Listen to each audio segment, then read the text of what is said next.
recently, an article was released that claimed that Black Americans should break up with the Democratic Party.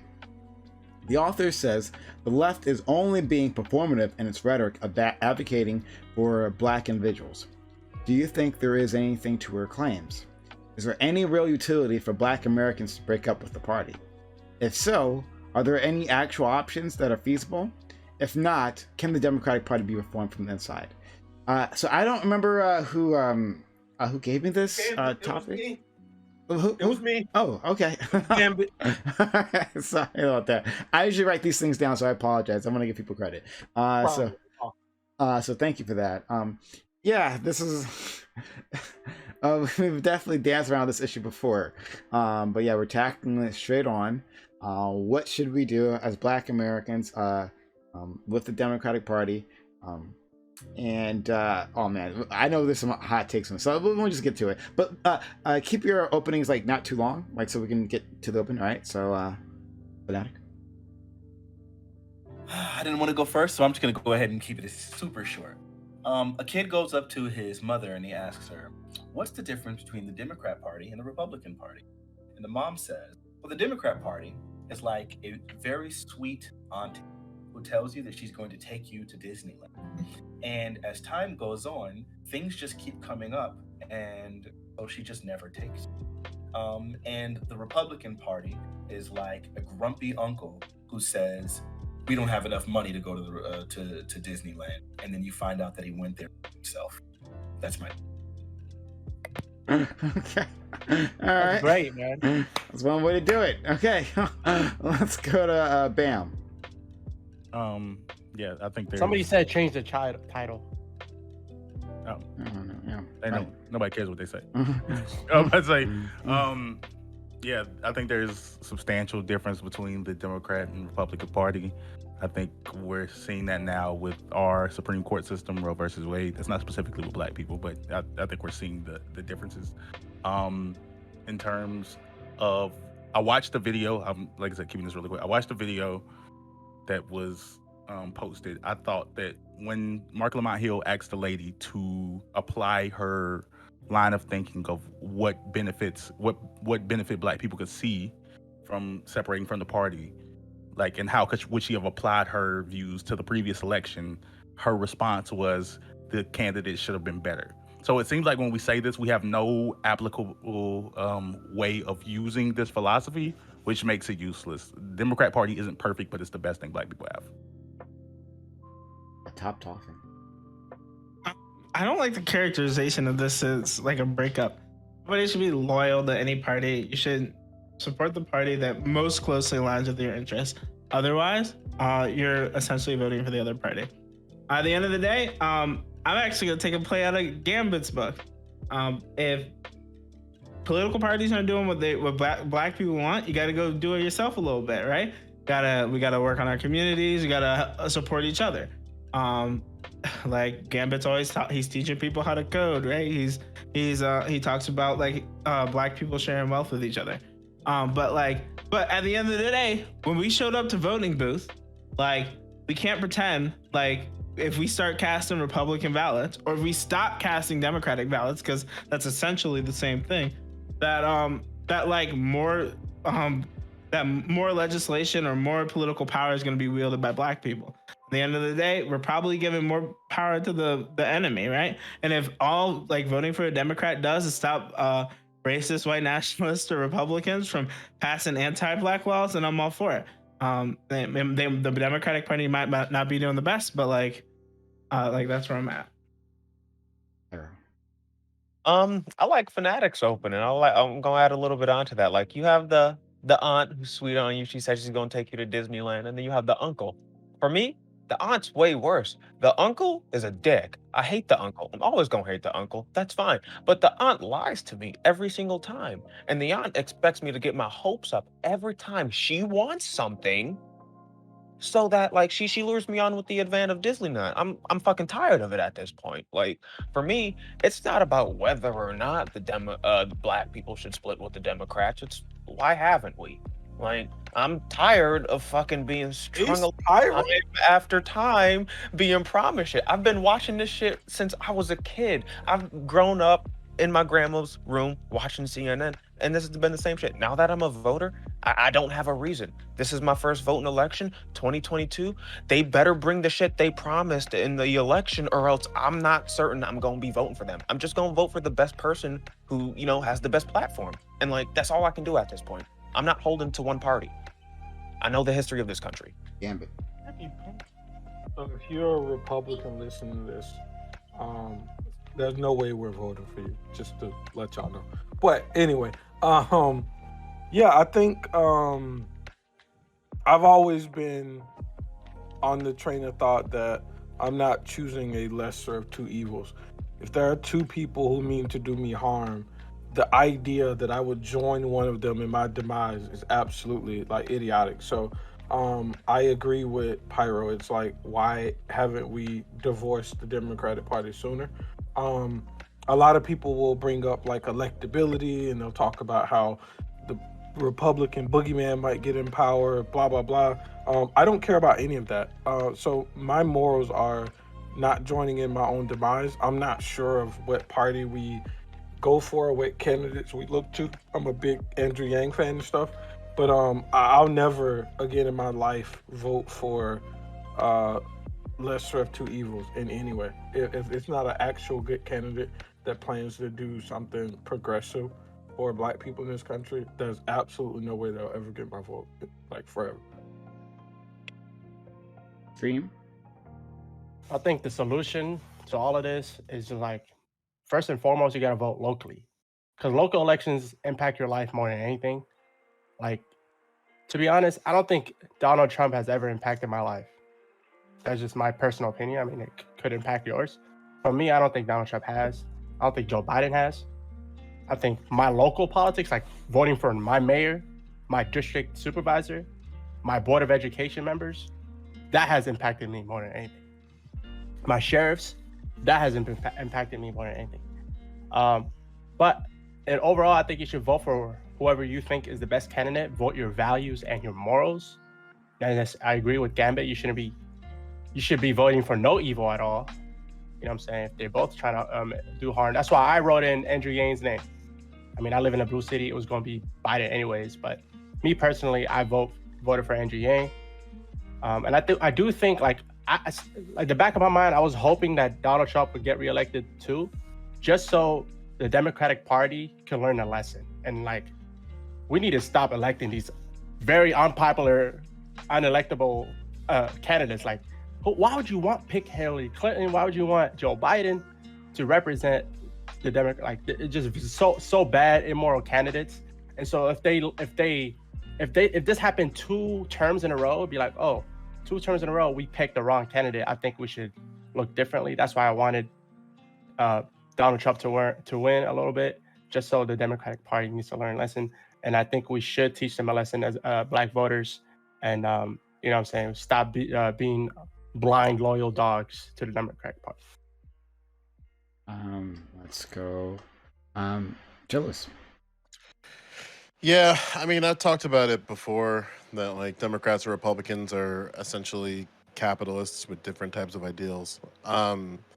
The frustration that I have is that like, you know, Democrats will give you just enough so that you'll vote for them, but then just be dissatisfied all the time. At least Republicans are honest. They never give you the fucking food in the first place. Like, I'm so tired of this idea of like, well, we see you, LGBTQ plus community, and it will give you the bathrooms, but we're not going to give you healthcare. You can go fuck off with that. Black people, like, we're really sorry about what's going on in voting, and voting should be free for everyone, but we're not going to do any type of changes to the Voting Rights Act after Shelby County v. Holder, despite the fact that the Supreme Court found the formula unconstitutional, and you can still change what the formula is, but we're not going to do anything about that for decades, and then we're just going to wait till it gets stripped by a Supreme Court decision. Like, we don't have to, if I'm being like critical to Democrats and Republicans, it's like, you don't have to sit here and think that these documents are these like set in stone things that are never deserving of changing. This is why we're seeing stripping in the Civil Rights Act. This is why we're seeing stripping in the Voting Rights Act.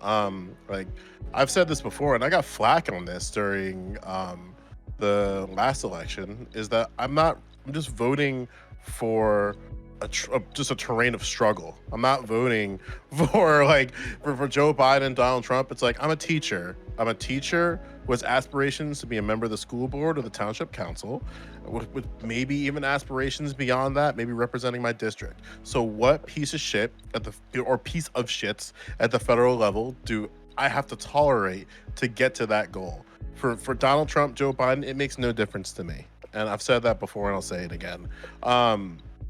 And like I can't even act like the Democrats care about teachers. And like I want to make something really clear here too. So I don't give a fuck what the people who support what I support look like. I don't care if they're black, I don't care if they're white, I don't care if they're Puerto Rican, I don't give a flying fuck. And this idea that black people are monolithic on these ideas and that we have to come rallying together in order to create a separate political party, to me, it's just utter fucking nonsense. Like it's okay for us to have differences of opinions and have differences within our ideologies, what we advocate for, and be in separate sides of the aisle. But like, what ends up happening is that if we're fighting towards something that we care about and are passionate about, and we're all sort of in a line that this is something that we ought to change, then we ought to come together and try to push towards these things. This is the same thing for education, where it's like, I'm tired of this idea that we will get to an open. I'll drop that for now, but that's where I'm at. Like, I just care about the things that I'm passionate about politically, and if you're on board with me, great. If not, fuck you. I don't know. Like, eat a dick. Go ahead, Jane. Yeah, I'm gonna echo Joe a little bit. I think, we're having a very nuanced conversation right now, and it's kind of unfortunate. The article almost was using the argument that like black people are straight ticket voters, and that's, not the case, clearly. I don't know. I had a lot of problems with the article personally, but of my personal belief, I do think there is an ounce of something to her claims. I don't think it's I don't think she's using the right rhetoric for it. I do agree that like liberals, specifically in the center of the Democratic Party, use woke and like try to capitalize on the Black American experience as something that is marketable for voters, for Black voters. But yeah, I don't know if the party can be reformed from the inside, and for that I think we should vote how we want to and not just with our party. Okay, open to the panel. Okay, I gotta start out by calling out my man D10 Dream, who literally said that the candidate who got the most votes in the history of American election was unpopular and unelectable. By the way, I didn't say that. That was not what you said. Okay, but that's not what I meant. I'm talking about unelectable in terms of like he was unlikable, right? Like, sure, he could have been popular, and I think maybe he's not the favorite candidate, but that's not what the word unelectable means. I'm sorry. I understand what you meant, but let me just clarify what my claim is. My claim is that he definitely wasn't the best candidate, right, in terms of his ideas and his personal backstory. I mean, he's a pedophile. Let's just be honest. What? I don't know about that. What are we talking about? Who's a pedophile? Okay. He literally was caught on camera touching girls and boys inappropriately. I mean, who are we talking about? Nothing. He's talking about Joe Biden. Joe Biden. You didn't see that? Man, into all the white ring propaganda, dog. It's not propaganda. I saw the videos. Hold on. Wait. A little bit close with children. A little bit close. Hold up. And the way that like your fucking uncle, right? When he goes and gives you a hug, but he wasn't their uncle. Like, he wasn't their uncle. You don't like it. It's a little uncomfortable. He wasn't out here touching little kids. He wasn't out here touching little kids in a sexual manner. Let's be very clear. It looked. Yes, hold on. He was literally grasping preteen boobs, bro. There's nothing on the other. You're Hold on. let me respond. I really literally quick. saw it on video.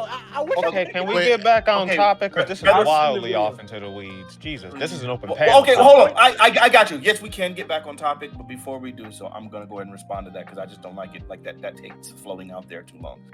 Absolutely, I think that the way that Joe Biden interacted with those people was completely inappropriate and disgusting. I think if it was like a Republican that was doing that, I think the Democrat Party would be completely up in arms. Now, whether or not you want to say he was molesting kids, that might be like a reach. Whether or not you can say it was even sexual, I don't know if that's up to whatever, right? Like literally holding or I don't know. There's a lot of things. A hug can become sexual harassment depending on the intent of the individual who issued it. So I think it was absolutely inappropriate. If you think that that's totally fine, that's on you. But I think all of the things from the videos that we witnessed were absolutely appalling, and I can't believe that people are standing for it. It's a line between put it in our awkward, chat. inappropriate, and like pedophilia. No, he called it there's full a on big pedophilia. difference. But that's It's more than awkward. Did you watch I the don't video? wanna- wait, I don't wanna Did talk you about watch that. the videos? I don't want to talk about it. It's so stupid. I did. You're I know. talking about a Video- politician. Wait. So- You don't have to argue over. If you didn't see the video, I just posted, I seen and it. it has all of the interactions that he had with kids. Yeah. It's definitely It's weird. more than uncomfortable. And Absolutely. to top, Joe Biden wasn't these kids' uncle. Just FYI. He Just in doesn't have case. to be. Yeah, Just in but case. okay. Everyone's been with the old person who's not really family. Like, Nah, this dog, is I shit so like- that old people do. Getting Not radicalized. all kids, I've right? never in my It's life right. tried anything that we're Professional. talking about. Wait, But then Prime. you What the got- fuck Yeah, does that have anything to do okay. with what we're talking about? I'm Yeah. getting radicalized So- right now. so, like- Yeah, so, like, like- despite- I'm getting fucking Let's, radicalized. if you guys want to talk about this, we could talk about it in the open panel, right? Yeah, Like, can I and- speak like, on the No, actual like- topic? Okay. Yeah. Okay. Can I clarify my claim? Wait, No, no, because I don't care about no, this. we don't want to do Let's that. get back to the topic, no, we're right? gonna gotta That's get what back I'm to saying. This is literally the type of shit. We're trying to This go is back lit- to the like, topic. I'm just gonna keep it real with you. I'm taking it back. I've been trying to speak 3 times about the actual topic. Okay, That's what I'm Sure. trying to do. Top Dolphin was talking about me. you already clarified that. You said that you didn't actually think that you thought he was electable. Like you didn't mean that people didn't vote for him. You already said that. Okay, cool. We good. Yeah, I was about to say Alright, what. So let's go with the fact that like Dang! literally everyone here, right? Every single person here who said that they don't want to vote for Democrats is literally the idiot trolling my fucking ranked games in video game. No one who cares won't about you, play bro. Meta, who won't play meta because they don't want to win the game. And at the No, end of no the one day, said that. y'all ain't trying to win the election game, right? No, No one Dolphin, said Dolphin, that. At the end of the day, Dolphin, we Dolphin, gotta put people in Let him office. finish. So- No, we he gotta do said, that. he So- said, Nobody he cares said. about Nobody what the finished. game is, but we gotta play it, right?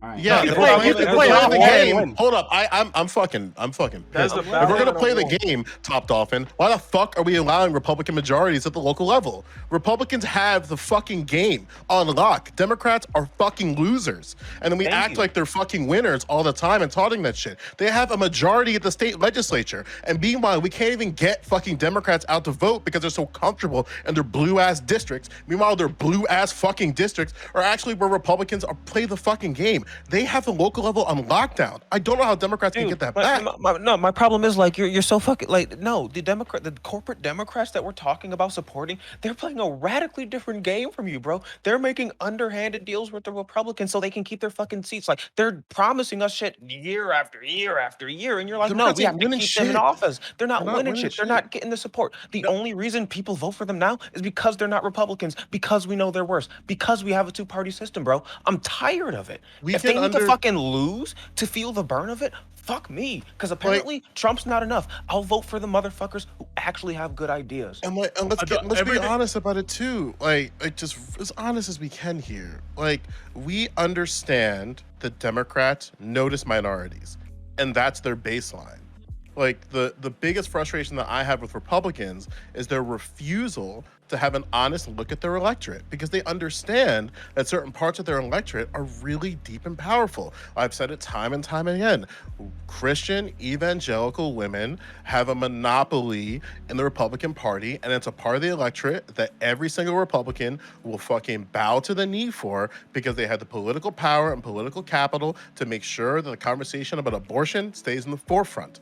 So like if you are somebody who is pro-life, then you're stuck in the Republican Party. You have nowhere else to go. But then when you're trying to reevaluate, okay, which party is the bastion of white supremacist ideals, white nationalist ideals, it's also the Republican Party. So it doesn't matter how much Republicans change their tune on black people. If they don't overtly reevaluate their electorate and how their electorate relates to these things that are a danger to not only black people, but minorities and women broadly, then they're stuck. Like, we're stuck with Democrats. And then, like, we're trying to say that that's a victory. It's basically manufactured victory on the fact that, oh, we're just a little less overtly racist than the other party.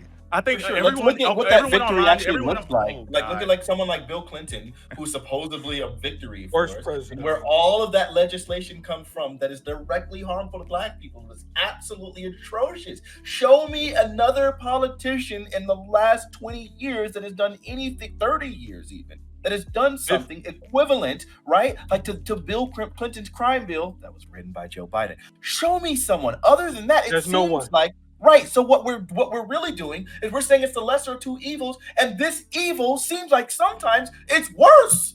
But We're you not know, winning the game. But to be Far fair, away. it was a No. popular bill. It was a popular bill. It was not a popular bill. That It was wasn't a not. It popular was bill. absolutely fought against. There was literally a competing bill that was drafted by the Black Caucus. 100%. All the community leaders were asking for change, That but they Black weren't Caucus asking for voted for it. increase. They weren't. They voted for it because of the fact that the Republicans introduced an entirely draconian bill that was significantly worse than the bill that they were talking Oh. about. And so then the rule was, if we don't get this bill, you're going to get this bill. And so then they ended up voting, and they literally voted while vocally criticizing the bill and saying it was absolutely atrocious. So it wasn't popular. It wasn't what we asked for. It was not a response to what the actual problem was. And not at all. Freak out of here with your I was review. about to say, also- Joe Biden we just can don't also know. For acknowledge 2 that- seconds. Shut up just for a second. I have 17 people coming off. There's the Joe Biden. First of all, speaking specifically to the crime bill, which isn't even my main point. The bill that Joe Biden wrote wasn't the bill that we got. That bill was pushed right by the Republicans. I was about to say that this is like recorded in Except for history, the but amendment, this is is what you're recorded in saying. history. But we're like we like revisionists and writers. Like the crime bill that we ended up getting was a fault of the Democrats. That's not true by It any was. metric of it. It wasn't. Okay, They literally wrote it. They no, passed it. no, Bill shut up. Clinton signed it. No, What are you that's not- talking that's about? not the- They that's not- introduced it. Because The Republicans had an entirely separate bill. What are you talking about? The Didn't Republicans Joe had Biden input on that apologize? Bill. No, sure. That Not doesn't only did matter, Joe Biden The- apologize, The Bill Clinton Republicans have a apologized. right. Yeah, I freak out. He could doesn't know have what he's swore I was talking still about. talking. I could have swore I was still talking. I was about But to say you lying. I'm not Let lying. him I'm finish. absolutely Let not. Dan finish, I'm please. absolutely not lying. The Republicans pushed that bill further right. This is noted. For everyone who says that there's no difference between the Democrats and Republican Party and that it has no impact No on one your said life. that. Yes, 7 niggas on this panel said that. Nobody Name said him. that. Name one. Yeah, come on, name him. You Who gotta said name it? him. Who? Name Name one. said that. Do you want Who? I did not say that. I did not say that, sir. No, we I didn't. didn't say that, sir. He Yeah, asked you're me that. straw manning. He said, Yeah, no, you're I'm wrong. not straw You're manning. wrong. Say that. He said specifically. No one said that. They said No one said specifically that, oh, yeah, it should be vocal because what Joe Biden and Donald Trump have no impact on my life. I was about to say, if you say never that, said that. congratulations to you. You have congratulations to you that you're in a position in society that these things don't impact you. I was about to say, Congratulations, I because you literally- can't I listen. You're not actually woman on the paying panel conversation. may Jay Cook, as a qualified woman that on this statement. panel, may potentially lose her right to bodily autonomy thanks to a meaningful difference between the Republican and Democratic Party. To say the Democrats give us nothing, we're talking about over this year potentially nearly $6 trillion in spending. That's not nothing. The child tax credit, that's not nothing. There is How a much of that is meaningful going directly to us? What are you talking about? There You're is just Hey, filibustering. Bam, massive. Bam, I can Bam help has you a little no- bit. Can I I try? need help. Can I try Oh, to yes, help the you freak you do, get to nigga. get to the Can't point that listen, I'm in? bro. Like, I'm just gonna make it as clear as possible, right? Like, as something that Dream brought up, that I brought up as well, is that our local political system has a like Republicans have a monopoly there. So Jay Cooks literally can't go to certain states for abortion and have to realistically have access to that. That's something that the federal government can fight for to create, and I agree with you there. However, states continually through the state legislature introduce bills, practices, policies, and procedures that disenfranchise minorities and especially women.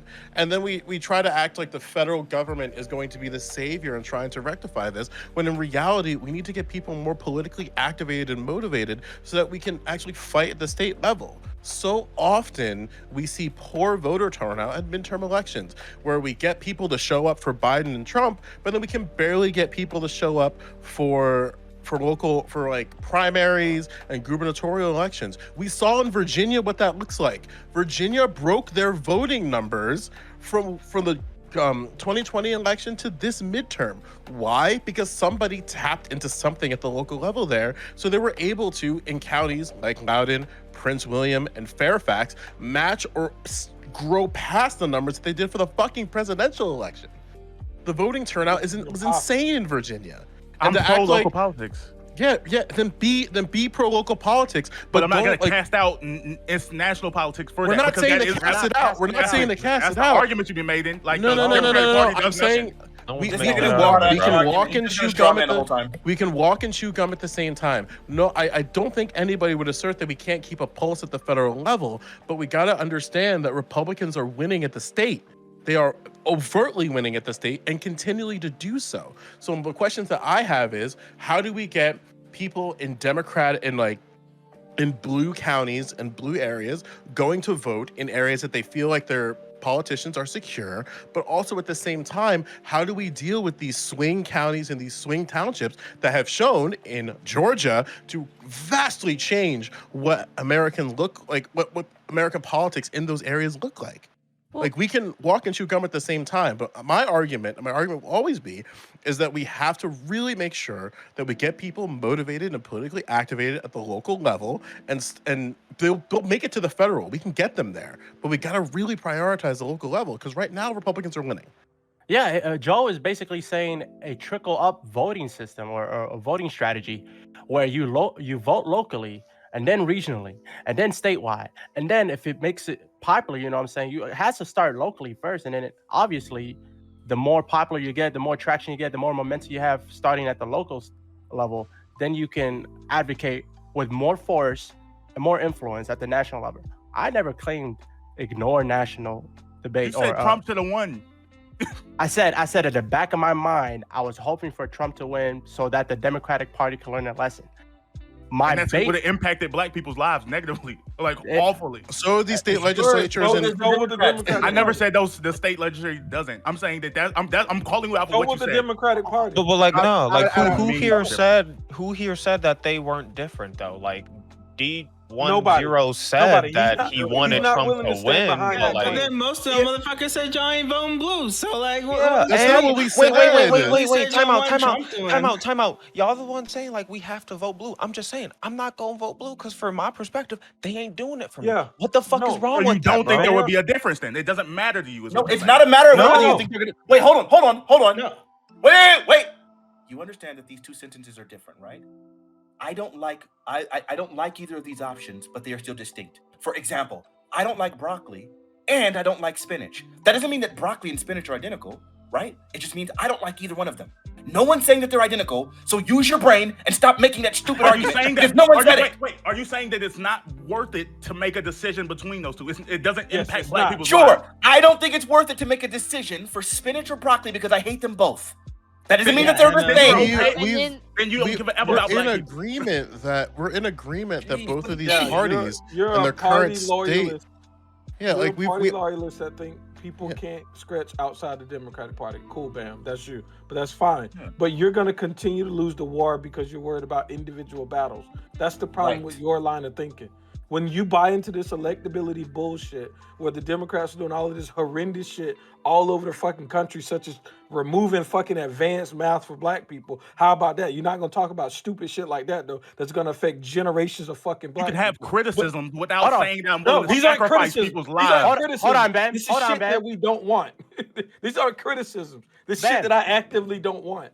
In your best case, Bam, let's say black people will suffer because Trump wins another 4 years. My argument is that because the Democratic Party learned a lesson, the candidate that we will uplift after this second term Trump will be way better than what we could have got with Joe Biden. So my argument is long-term better for black people. He can't rather than think just about the the policy. No, world. I don't know. I don't think. I don't think that candidate that we've ever produced of all time in terms of like No, he's not. electability. He got the most. Hold on. Now I'm not Top, saying top. that he like most No, represented the oh views, my but God. like, but he literally got the most votes out of every president ever. Top Dolphin. Now, Top. you know You what? need, wait. You need to be honest with yourself, Top Dolphin. Was that because Joe Biden was some mythical legend hero, or was that because everyone was stuck at home and we had to figure out the voting system? So motherfuckers Not even could that. vote? They hated Like, Trump. It wasn't because they loved Biden. They No, just, no, niggas just no, hated but not Trump. even that. Wait, Trump, hold wait, on. time out. You just Wait, said hold on, Pyro. wait, hold on, Top Dolphin. Because if we look at the voting numbers of 2020, Trump got more votes too. So it seems like because they had to open up the voting system, Hold on, wait. more people were able This is to way vote. So easier. I This won't- is way I won't- easier than that, Pyro. Pyro, this is way easier. Go look at the nigga's approval rating. If you think he's the best candidate in the history of the country, go look at that nigga's approval rating. Go look at Kamala Harris's approval rating. If you think these niggas are the greatest of all time, you're like sadly mistaken. Like, Well, what hold is on. this? I said like their policies might not be the best, but he got the most even votes out of What all time. policies? Okay, can I say something real quick? Because I just feel like look, I'm not gonna let you get away with this brainlet take. Because Top Dolphin, I actually know that you're intelligent. You're not gonna pretend this right now. I don't know if you're like a plant or what the frick is going on. I know you know better than this. The fact that we see that obviously Donald Trump got as many votes as he did, and we were literally in a situation where people were literally sitting at home. We saw the biggest amount of civil unrest that this country has ever freaking seen, right? Because people were at home and there was a coronavirus happening and people were panicked and they had nothing but time on their hand, and we obviously don't have voting election day, so that means niggas didn't have to take off of work to do it because a lot of niggas were already just sitting at home. The fact that there were so many mail-in ballots and all this nonsense, I know that you know that that's why this election happened the way it did. I know that you know that there was God knows how many people trending about, okay, fine Biden, but F, this is BS. Like, we all knew nobody liked this nigga Biden, but it was a choice. Trump was one of the most divisive individuals that we've ever seen in this country, and clearly that motivated niggas, even niggas like me that had never voted before. That wasn't because Biden was crazy electable. I think Kamala Harris is demon scum, and most of us knew that, but we had no choice because we didn't want 4 more years of Trump. Stop pretending like you don't know that. Freak out of here. So we did have a choice, right? We had a presidential primary. You want to get a better candidate out there, elect them in the primary, but that's not what happened, right? It takes more Biden than got the most votes in the primary. So when he was the people most went out and voted for he was the most establishment of the niggas available. Of course he did. All right. So then your problem isn't that like maybe you disagree with the presidents that were elected. I disagree with you the need to get Democratic more Party support running behind- him. You need more support behind the people. Whatever you say, Oh, he you know got what? I more actually votes, did. right? He That's- got more that's votes than the literally- other people. I That's love literally it. my argument, So Tommy. now you That's reduce your literally entire my argument. He got more So votes after than everything every I other said, Democratic now you're just gonna candidate, say, right? okay, I got you. Primaries. So now what Wait, you're hold gonna on. say, Top now you're Dolphin. reducing it once Top again. that he Dolphin just being got more real votes. dumb right Freak now outta for the here. content. Yeah, I you love know that. it. Top He's doing it on Dolphin. purpose. Freak out of here. Help me, Top. Top Dolphin, help me understand this. Help me understand this. Okay, so in New Jersey, right, we had a presidential election on November 3rd, 2020. Our turnout percentage was 72%. Less than a year later, actually, on November 2nd, for our gubernatorial election, our voter turnout was 40%. Why do you think that is? Good question. Joe. People care more about federal elections Why do people care more about federal elections? because they're flashy and they're in everybody's face. So, what are some ways that we can go about to have in November 2nd, like, and say in the next sort of situation, how can we get New Jersey voters who showed up at 72%, which I would argue is still failing, to make it to the I know, Joe. gubernatorial election and have Joe. something even close to 70%? Joe, I Like, have. where do I you have. think? If you. I want Top make Dolphin to Trump- answer this. I want Top Dolphin to answer this, and I'll let you go first. I mean, personally, I would say mandate voting, but that's my personal take. Is that Okay, we so need to then- require so- people, because for some reason people don't think they need to go out for local elections. So like local and primary elections, right? They only even federal primary elections people don't go out for. So like if they're not going out for primary elections, like we might as well make them, because at the end of the day, like everyone complains that Joe Biden was a candidate, but we have a candidate selection process, and Biden got the most votes in that too.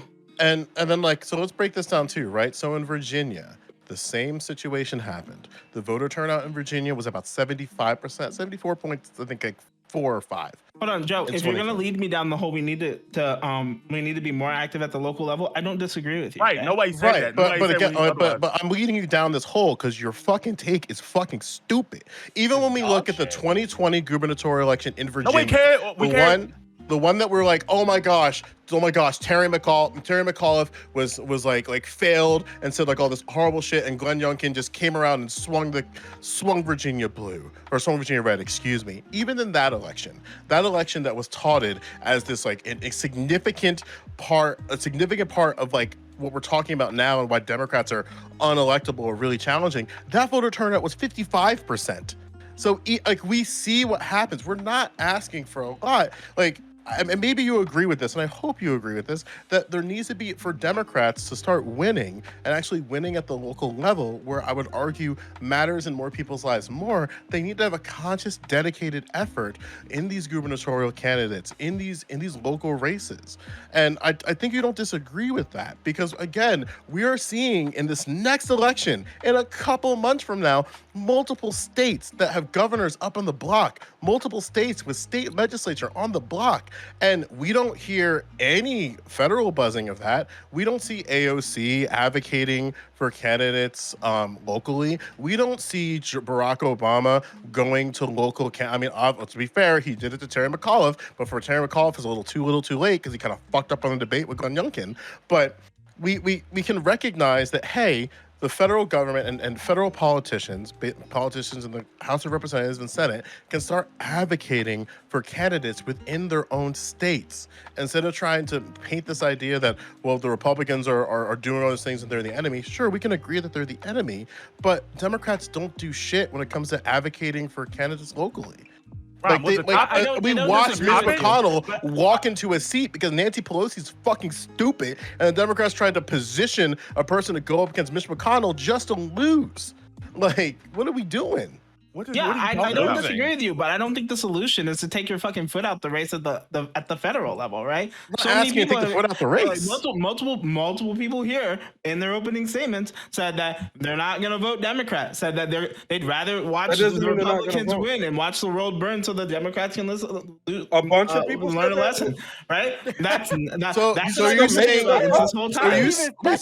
So Dolphin, so can we understand this? So are you saying that if somebody says, I don't care if it's Republican or Democrat, I want to vote for the person whose policies I support, are you saying that that's not voting Democrat in the current state of the 20, like, for all of us, right? Like, are you saying that there's anything? No, that was my state. No, wait, time out. That was my state. No, wait, Top Dolphin, shut up for a second. You've been no, Top Dolphin. We shouldn't be loyal to parties. We should vote who represents our interests best. And then all you motherfuckers after me came out here and talked about. Wait, no. Time out. Wait, hold on. Wait, Top Dolphin. No, Top Dolphin. It's obvious you don't listen to anyone else but yourself when you're speaking, because literally after you said that, I jumped on fanatic shit and I memed on that for a second. And then I said, it's a shame that they don't do shit for us. I've been watching it my entire life. And that, yeah, I'm just going to vote for the nigga who gives the best policy. You said, why haven't we left yet? That was your words. We're quoting I said, why haven't we left yet? And then directly after that, if you heard my statement, I said, I'm going to vote for the person, me personally, I'm going to vote for the person who gives the best ideas. If that happens to be a Democrat, that happens to be a Democrat. If it happens to be a Republican, the one time it does in my state, I'll vote for them. I'm not going to be hold to some party because they're blue. No, and also, if we're going to be honest here, if we're going to call a spade here, why are reproductive rights on the block right now? Why are they on the block? What's happening right now? The Democrats lost it. They dropped the ball. Hillary lost the election versus Trump. So that's why reproductive rights are on the block? Or is it because when you pay attention to these things, your brain expands a little bit? Or there's an understanding that one way that you can advocate for certain policies that go the way you should is have a decent enough argument to make it to the Supreme Court. Because once you're at the Supreme Court, you can't dictate where that goes. So at any point, the Supreme Court can get a case before them and says, you know what? The Civil Rights Act is a little unconstitutional, so we got to strip some things from it. But here's a good thing, federal government. If you have different revisions and different ideas in terms of these things, like pre-clearance, which got stripped from Shelby County v. Holder and still is on the table to be revised. Democrats could do this under Biden's administration. They could easily, if they wanted to, create a new provision for pre-clearance under the Voting Rights Act, present that in their arguments, and if it's compelling enough, it could be added to the Voting Rights Act. But you know what they're not doing? Shit. So it's like, how many more years are Democrats willing to just revise policies before it gets so old that Republicans are just going to challenge it because they're old? Wait, what do you mean? I'm not asking. This is a legitimate question. Is like, what's the solution? Wait a second. Hold do on. we all go vote for Yang, I know the and then when we No, lose election after election, and election after election, It's the same thing. It's the same thing that advocates in my state do, which is bully your representatives to bring forth these things to the table. There's a reason why we have advocacy groups who are challenging the very thing that I'm talking about and bullying my senators. Like, so bully No, your I want to Democratic ask. electorate, right? Hold on, Your we're like getting further away from the Democratic question. Elected senators, right? No, I was just like, Joe. What? Quick question. When you said the Democrats, and I'm asking legitimately because I don't know. When you say that Democrats can actually do this, are you saying that like there's like reasonable precedent for how they could pass what you're talking about passing? The Supreme or hold on, let me finish the said- question so you can answer. Or is this something that, like, are you saying they can do it like people say that Joe Biden could blow his nose and make a $35 minimum wage? So all right. So here's the first thing. Like, look at Supreme Court decisions and look at their arguments and what their opinions are. So I'm going to walk you through this like you're one of my fucking students, because I think we're at that point at this point. So okay, the Supreme Court said, hey, this framework for pre-clearance is unconstitutional.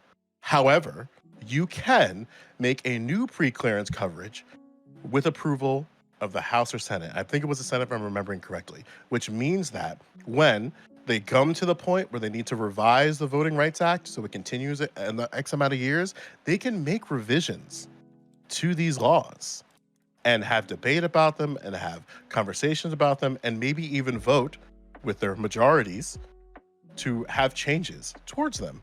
But multiple years with the Voting Rights Act and the Civil Rights Act, it's just approval and kick the can. Approval and kick the can.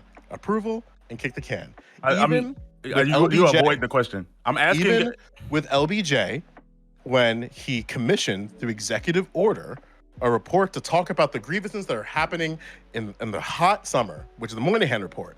Patrick Moynihan, a junior senator at the time, had this sweeping report about these ideas and these policy prescriptions. And you know what LBJ said? That these things wouldn't happen because of a divided Congress in Vietnam. This is the same motherfucker that gave us the Voting Rights Act, that gave us the Civil Rights Act. But now in the face of, we can actually have continuations of policies that are going to help not only Black Americans, but people in poverty and people in poor communities. He said, Vietnam in the Senate. Like, where do we hear this before? We heard this with Barack Obama. Wait a minute. I don't care about this. I don't care about this. I know you don't care about this. I know. I'm saying it because it's irrelevant. I'm saying, you just don't give a shit about it. No, it's cool. You can just say, I don't give a shit about it. And we can move from that. I'm on you to answer. So how am I not engaging? How am I not engaging with your stupid? You would know if I. You let me speak. I'm saying, is this something that can be done with 50 votes, or do they need 60? It depends on what we are talking about and what policy I'm talking about the things you brought up. Like you're still going to need majorities for things to get things We don't have passed. Oh, we don't have that. Why don't we have that, man? Because niggas ain't voting. It's like, because niggas. Hold on. Wait. Niggas are clearly voting. Don't say that stupid fucking thing. Why do you think we're trying to fucking drag Manchin into the room? Niggas are clearly voting. They're just not voting in the way that we would like, which is a much easier thing to say. And I think that's what. So what you're saying is irrelevant then, because because you're saying Biden should have done this, but you understand that he's not. No. I'm not saying Biden should have done this. That was how it started. That was the start of your question. No. Like so let's really walk down this road. I don't want to walk down this. As the president of the United States, you can easily put pressure on politicians to get things to bring to your desk. So it's totally possible for a president, as we saw with Donald Trump, to create sort of influence and push in a way to say like, hey, bring this to my desk. Hey, do this. Hey, do that. You can't overtly inject yourself in the political process of these Use things. the bully Even pulpit. That's even it. though some presidents have, but presidents have time and time again showed their frustration with the House and Senate based on their divisiveness, and then even made certain things like, hey, if you bring this to the table, I will sign this. Governors do this as well. Governors was like, hey, if we saw this with Chris Christie, when Chris Christie overtly said, if you bring anything to my table about education, I'm gonna veto it. And you know what happened? They tried, veto, tried, veto, tried, veto. So governors, presidents have the ability, when in their position, to push things in a certain way, not inject themselves completely in the process, but just enough to be like, hey, like, the president or governor is clearly very passionate about this, so we should work to get something to bring to the desk. It's the same reason why we're seeing this revision and this changing of the Build Back Better, which had a name change, I think, on the Senate level. Like, it's clear that presidents have influence, and we're not trying to diminish that they have influence. But I think the argument that most people are having is that, like, look, there are other problems that are deeper than just federal politics. But no one said that. I'm just saying, like, this goes back to the crux of the original part of my question. I say this, like, what you said was equivalent to the, like, Biden can make a $35 minimum wage argument. You're saying Biden could pass this, but you know we need 60 votes, but you know we don't have the power, and you're saying he could just bully him to do it. Like, literally, he can't. I'm about to say, if he could just make them do whatever he wanted, there wouldn't be no need for a Senate. He can push the national conversation in such a way that puts pressure on representatives. Do you agree with that statement? No, I don't. The Republicans don't care. The Republicans do not care about your values. They have different values. Then how do Democrats care about your values? Because they have closer to similar values. Like the values line up more than Republicans. Like what? Give me a policy. I was about to say, give me an idea. I was about to say, I'm going to speak specifically, and I'm going to go specifically to black people, which is weird because it goes back to the Trump presidency, but it was technically a Democratic move. The minority, black people don't know how to benefit, like, get the benefits from the government. We just generally don't. We're bad at this. I was about to say, whenever the minority farmers claim came out, I come from a family of black farmers. Nobody in my family knew about this, and knew how to apply it because black people aren't engaged in that level. On a national level, forget about local level, they're not engaged on a national level. They didn't know how to make applications, which I didn't either, but because I was engaged, I knew to ask these questions, and my family and members of my family ended up getting what equated to tens of thousands of dollars that we were prepared to leave on the table. And there's plenty of other black people who leave that money on the table. I know black people who live in public housing that with children that turned down the child tax credit because it had credit in it, and that sounds like something they're going to owe the government back. Black people are not engaged enough on the federal level to get the benefits that are allocated to them, and then they make complaints. You can't lose the child tax credit. I know. So let me ask this question then, okay? If we're saying that, all right, so there was an issue, I'm going to direct you on farmers here because we're going to get very close here. I'll ask you a very direct question, right? So we understand under the Obama administration, Tom Vilsack, when he was the Secretary of Agriculture, basically ignored farmers, specifically black farmers, in terms of their application process and giving them the resource to apply for certain loans. Donald Trump did the exact same thing without Tom Vilsack, basically ignoring black farmers and their loan requirements. Basically, the Department of Agriculture basically said, "Fuck black farmers, we don't really care about you." Then, come Biden's administration, he appoints Tom Vilsack, the same guy under the Obama administration that fucked over farmers. So why are you pointing to a comment I didn't mention? Like, you just changed. You brought up farmers. It's an example of Democrats fucking over black people. Sure, so why would Joe Biden? Why would black people trust Joe Biden when he taps the Secretary of Agriculture, in this case Tom Vilsack, which is the exact same person that black farmers complained about during Obama for 8 years? Why would he do that? I'm not talking about applications being ignored. I'm talking about but he's talking about why the apathy exists. Yeah, this is why we don't like Democrats, because they did this one thing when they were in power, and then they turned around and did the same thing the Republicans did. You're saying black people aren't engaging in this, and he's trying to tell you potentially why a lot of black farmers aren't engaging in it. But you're not able But to connect those but we're dots. not talking about. But he You You were. gave that as your example. You I were. know, but he addressed something I didn't say. I'm not talking about Oh my. like I'm not talking about farmers like Oh their my applications God. being ignored. I'm It's not specifically, just. but so Go for it. address what I'm talking about. I was about to say I'm specifically talking about black farmers who because they Can I chose ask you a not to question, man? engage. Not until Ma'am, I'm can I ask finished. you a question? Not until I'm You're finished. saying the same dumb shit. I But get where you're well, going. You're I saying the was same about to dumb shit. let's Can I tell ask me where you a I'm question? going. bro. Tell me Wait, where Can I I'm ask you a going. question? You Black already said it. farmers, You black said farmers they're not were engaging engaged. because they didn't know. Oh, That's what you're so saying. Ben, Black farmers Gambit, were. I just Gambit. want to. I because I really want to move on. I want to like let other Yeah. people in and like Yeah, from okay, this. I mean, we've So, gone as far as we can on this. But So, Gambit, say what you're gonna say. yeah, man. I imagine you call me 10 times for help, and I say I'm not helping you, and then imagine I make an announcement that I'm helping black people. Are you gonna call me? Yes, Okay. every time because I'm engaged. Yes, No, that's not. Nah. I'm not gonna lose out on time free out. money. You an idiot? Time You're out. mean. Wait. Bam, We don't need to meme on them, but like, bam. The reason I think Joe was saying these people are disengaged is because for 4 years under Obama, and then 8 Multiple years under decades, Obama, mind you. and then Decades. multiple decades, they just haven't been assessed. So why would they pay attention? They just have to, like, they've been taught decade after decade. You gonna have to do this shit yourself, nigga. Like, that's what the government's been telling them. So Like, why would they turn to the and mind Democrats? you, like, and then the these are- Democrats do the same thing. This is the same department that is responsible. Like, let's say a company wants to plow through a plot of land, and then like you might not have the paperwork that you own it, but your family has had this land for generations, right? But the paperwork might be lost in some certain case. That's my When that actual pipe, family. when that pipeline starts drilling through across your town, and then you try to appeal to the United States government to say we actually own this property, you have to appeal to. You have to appeal to the Department of Agriculture, which is happening in multiple black communities where companies are literally drilling across black land. And then when we had to do the appeals process, we actually own this. This has been part of our family for generations. The Department of Agriculture has ignored this. This has been happening for decades in multiple states across the United States. And like the frustration and apathy to the political process isn't just as simple as saying like, oh, these voters are apathetic. It's like hits a point for a lot of Americans where if you continually and consciously feel ignored from the political process, why would you engage after 40 years? Black people can afford to.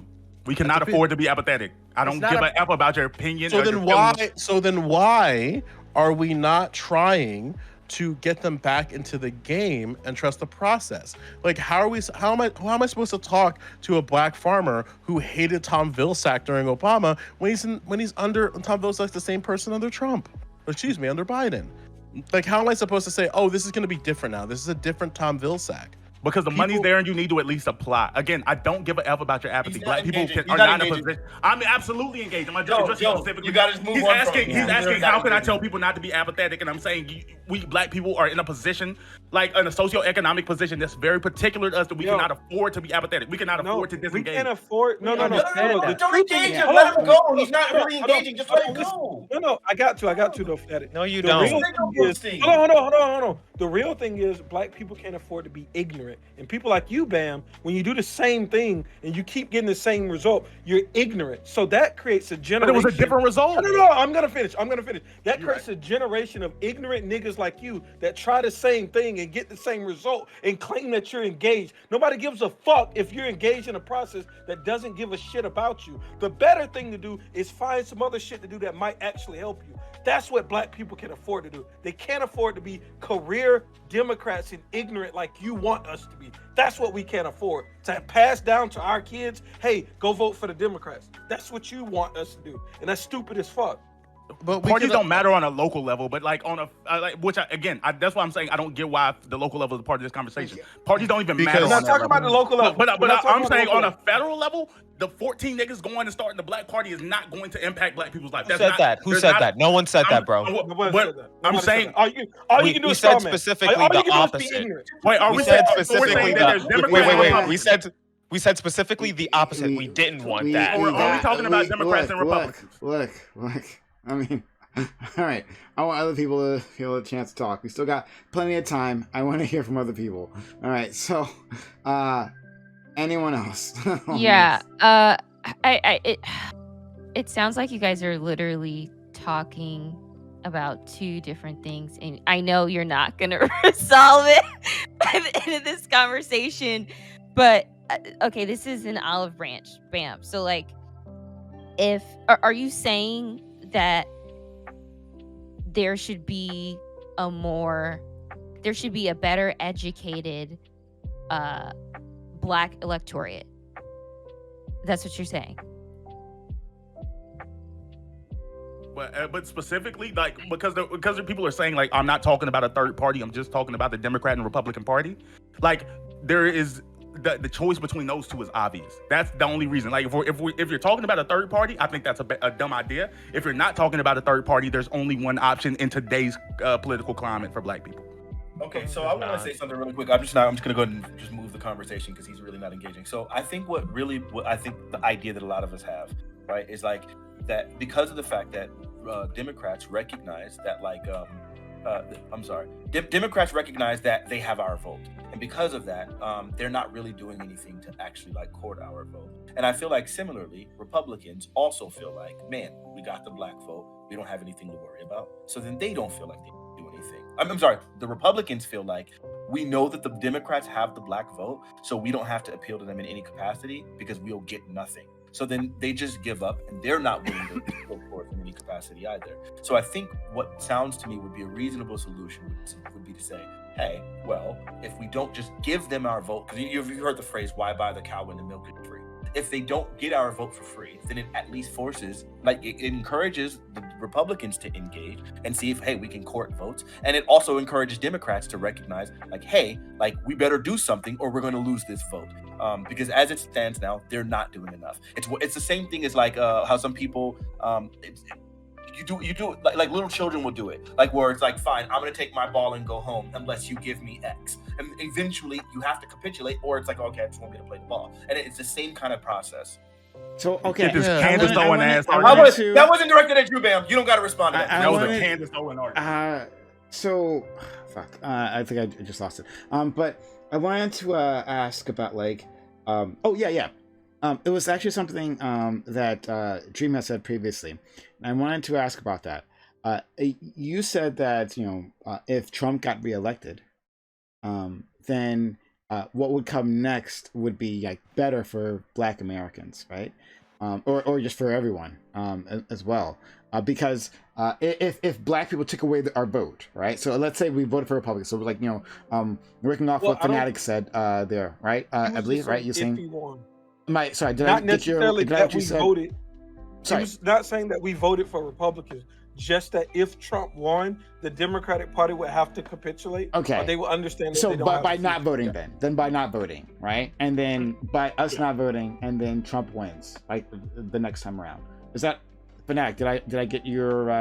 Yeah. Okay. All right. So if that was the case, so we don't vote. All right, making a statement. Somehow we could actually do that, because that's another thing. Like, how to make that happen. But still, let's say it happens. There is a massive drop-off in voting.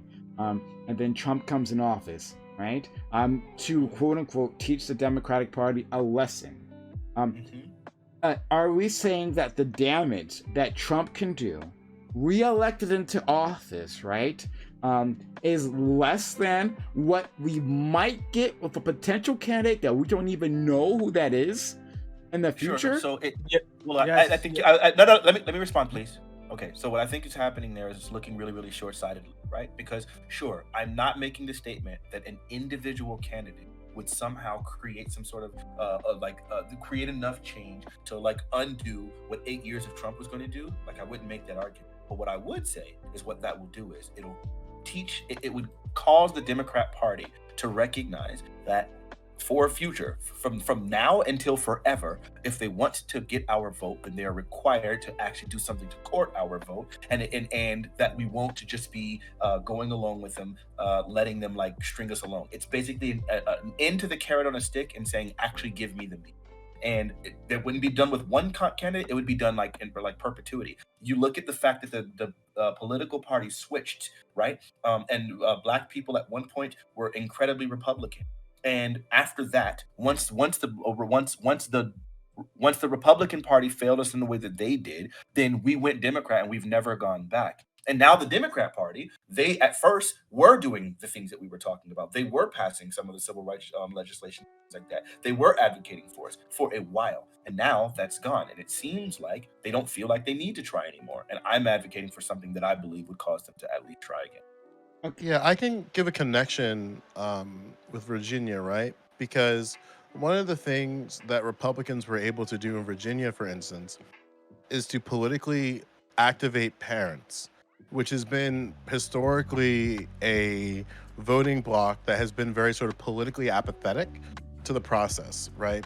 And something that Glenn Youngkin did to his credit was talk about the issues that parents were talking about and what that translate. And he also showed up. Like, he went to the battleground states of Prince William, of Loudoun, of Fairfax. These are deep blue counties that Republicans have not won in such a significant amount of time. But that wasn't the game. The game wasn't to win those counties.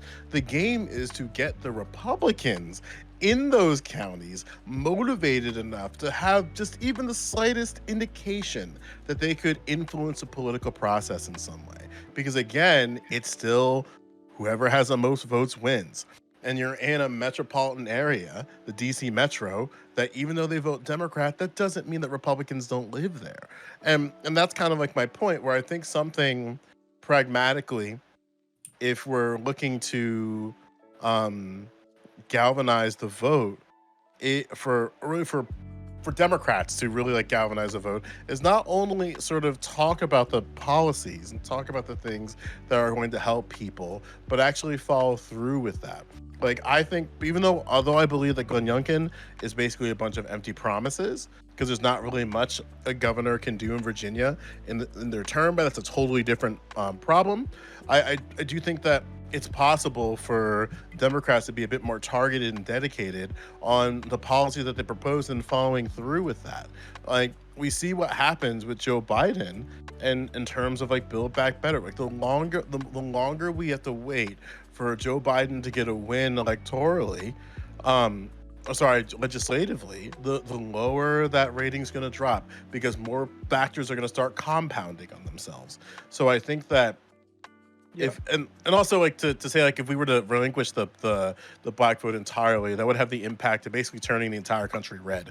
But we gotta like understand that like the minority vote by and large is controlled by Democrats, and a lot of times they need that to swing these counties. Like, they heavily rely on this vote. Yeah. But here to swing and in I would certain also- counties. okay, and then, but I do want to move this along to something like the heart of the matter. But go ahead.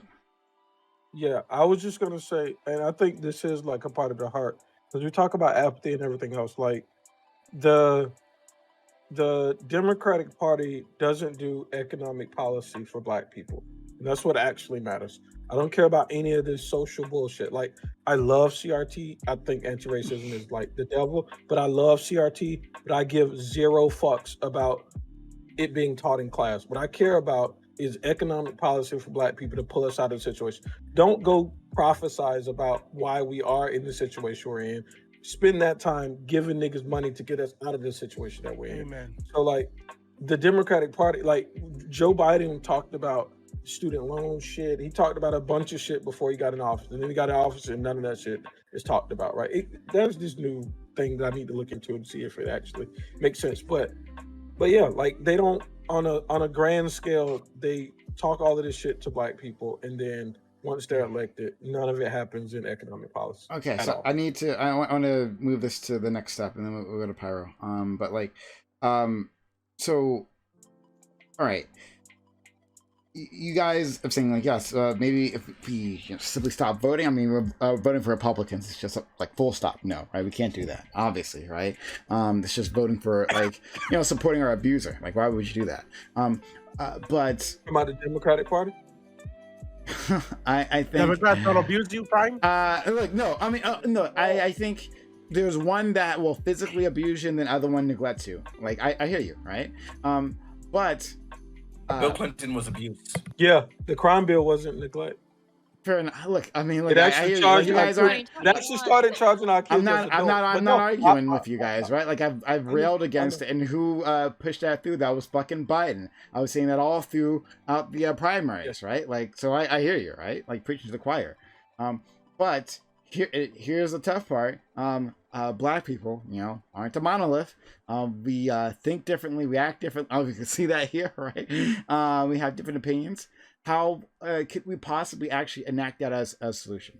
How could we, like, if it seems highly unlikely, unless we'd have to have some sort of like massive like education program. Like we'd have to, it seems like we would have to form like a party specifically just to educate people on it. Here's the plan, right? Like a long-term project, organizational project, which seems highly unlikely, right? The easiest plan will be to work from the inside, right? I mean, like the most feasible anyway, right?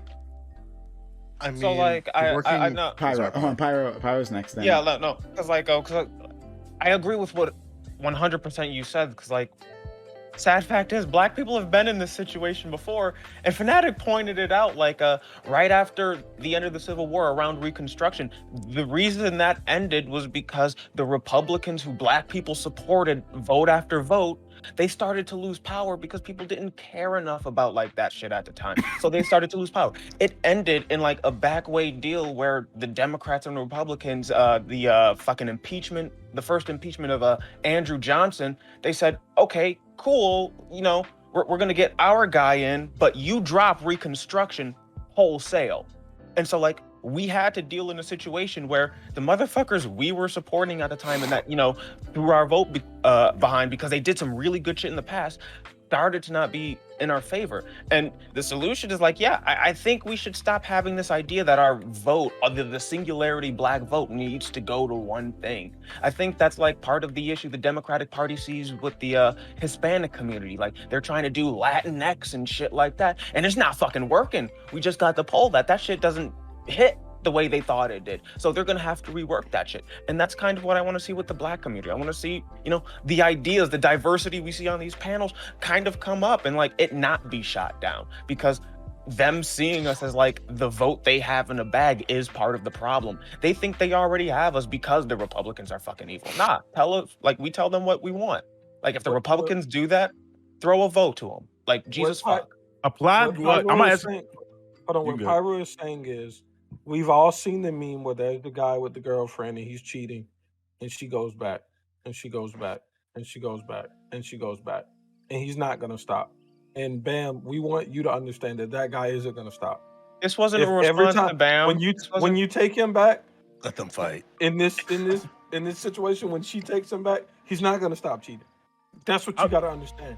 I'm gonna ask y'all the same question, Mark. And what you're saying is, well, you might not. You're telling apply your values to the 2020 election. What would you have done differently? What would you wanted to see done differently?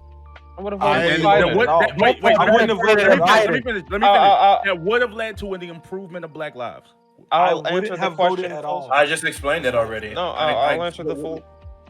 Like I would have voted for I would have voted for Biden. Like in the scenario where like we had to deal with this in the past, like I'm gonna vote for the person who's the best option. Trump for me was the worst option out of the worst option. I had to vote for Biden. If that comes up again in 2024, I'm gonna do it. I'm sorry, and I said that multiple times. You sound nothing changed. You sound like Biden. Nothing fundamentally changed.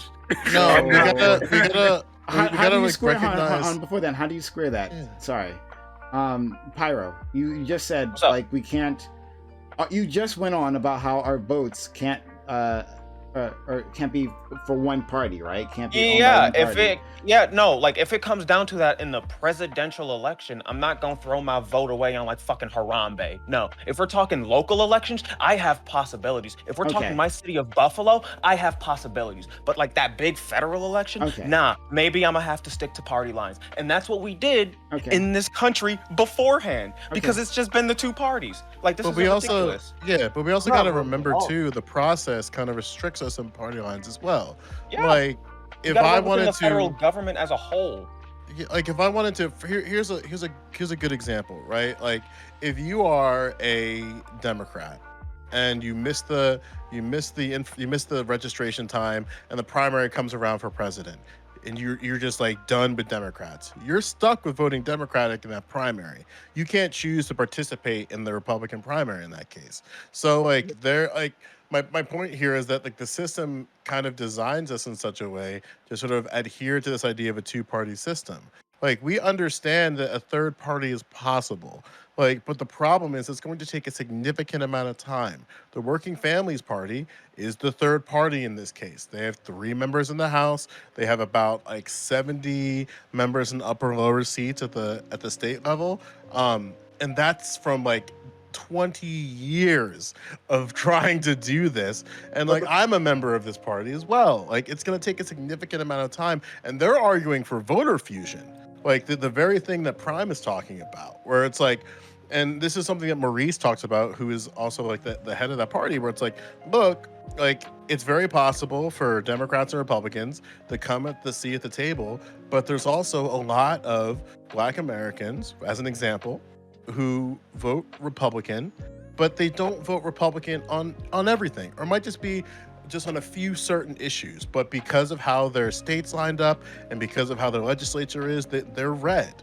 But if you put them in more of a federal landscape, they might be like center right, or even just like the notorious center, where it's possible to have Republicans and Democrats come together on policies and push things forward. This is how we got rid of No Child Left Behind. I mean, we replaced it with ESSA, but I mean, that's a totally other thing.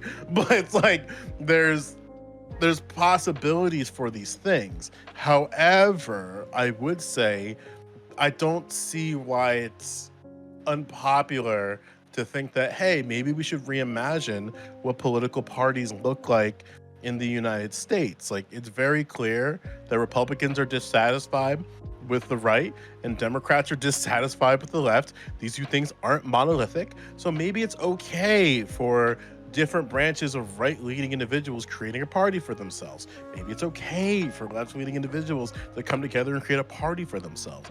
Maybe it's okay to sort of shift the power dynamic. I mean, it is a two-party system. I think there's a simple solution.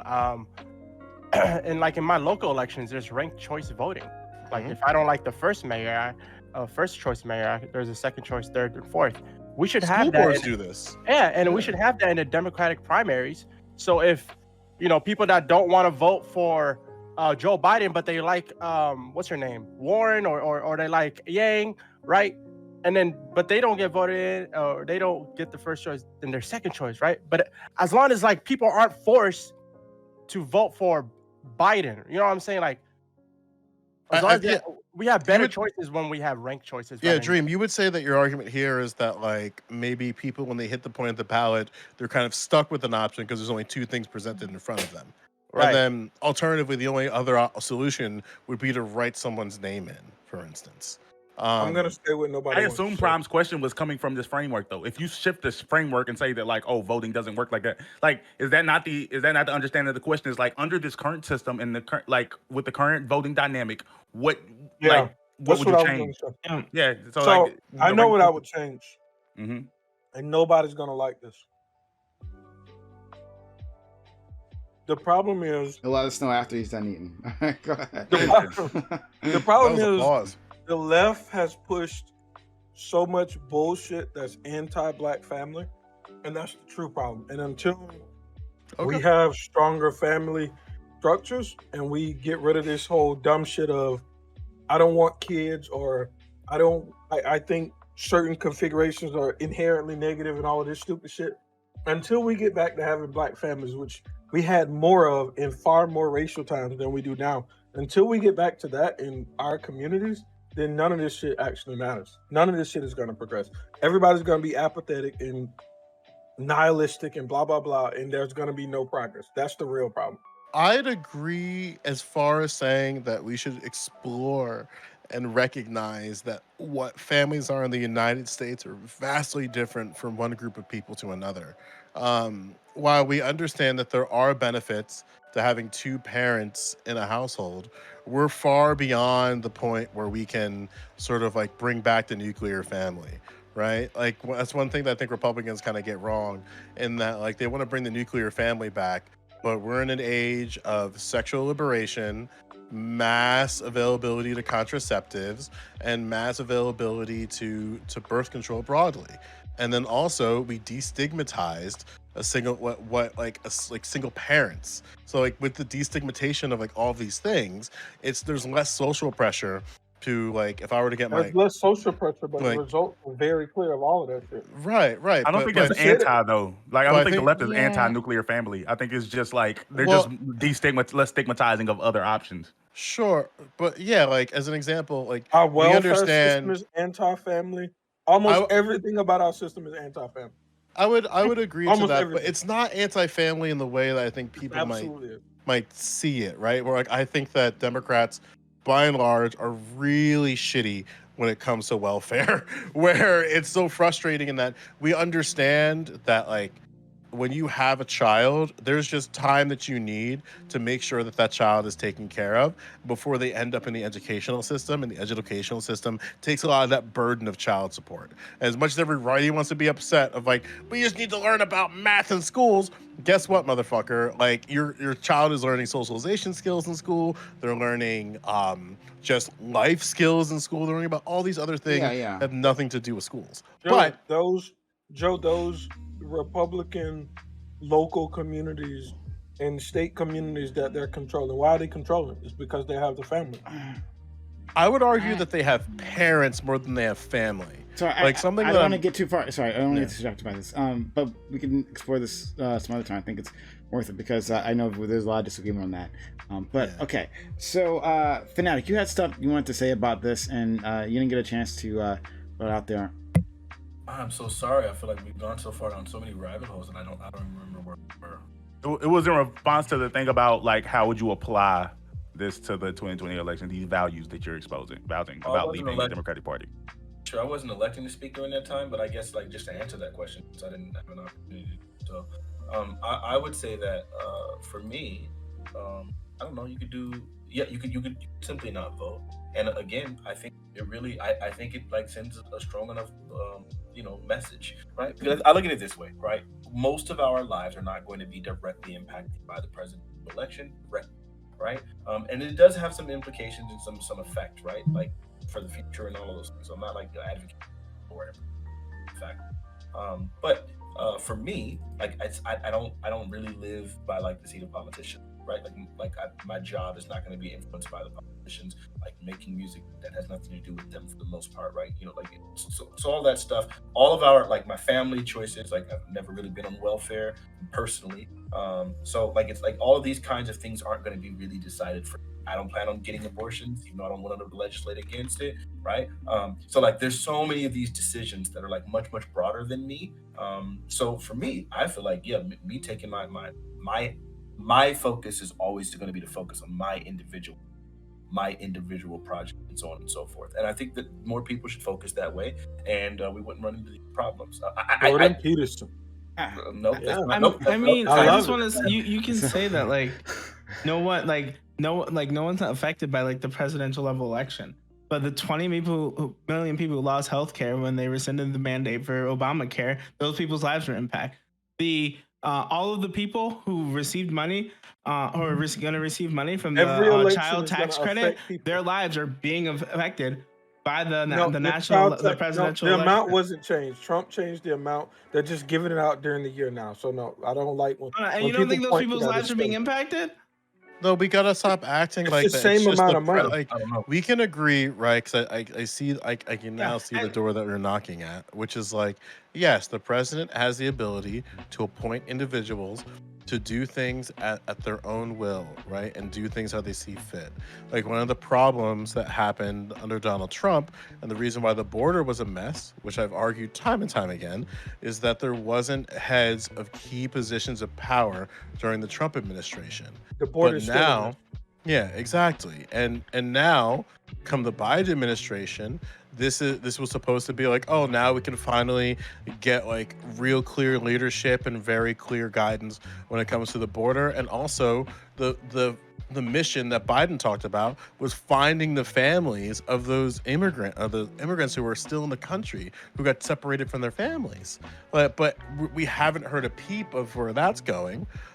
We haven't heard any type of transparency about like, okay, like you said you're going to find all these children and reunite them, even though every single journalist on the planet said the reunition process is going to take years to find all these individuals because of where they're coming from. But again, like it just feels like, sure, on one hand, when like Donald Trump or someone does it, they're very overt in terms of their disenfranchisement.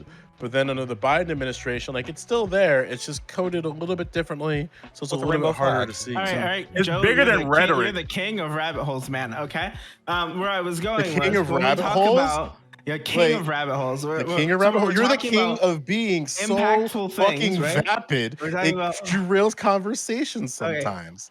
King of rabbit holes. All right, so when we King talk of about vapid. what we could have done differently in the 2020 election, and it seems like your guys' only solution is either not vote or vote for Democrats. We've missed the entire thing.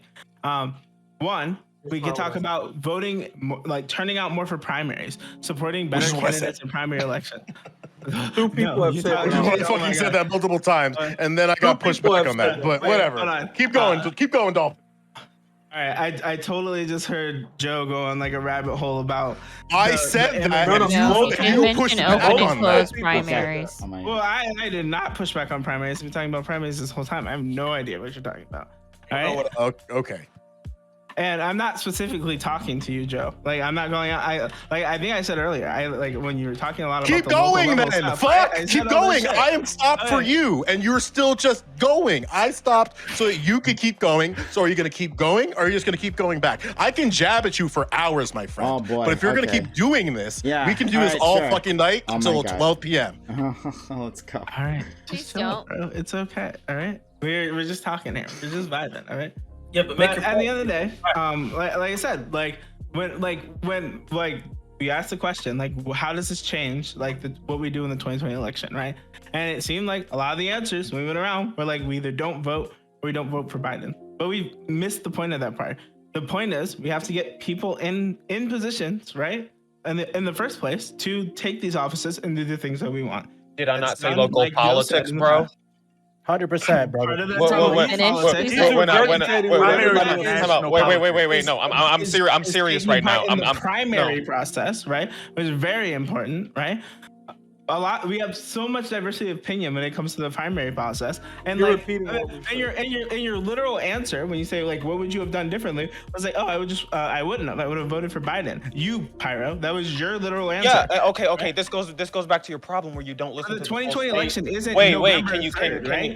can you listen for a second, right? Because I know you have a hard time with that. I said that, and then I said what we should do is like focus on local politics, which would be getting better people involved in the primaries and shit. I had this wonderful candidate, India Walton. She lost, but if she ran for a fucking primary for a state seat in New York, you bet your bottom dollar I'd vote for her. You bet your bottom ass I'd write her down too.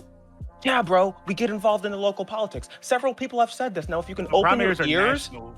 I think you're talking about He national also primaries. said he also said he would have voted for Biden. We don't if it was just Biden vote. versus Don't- Trump.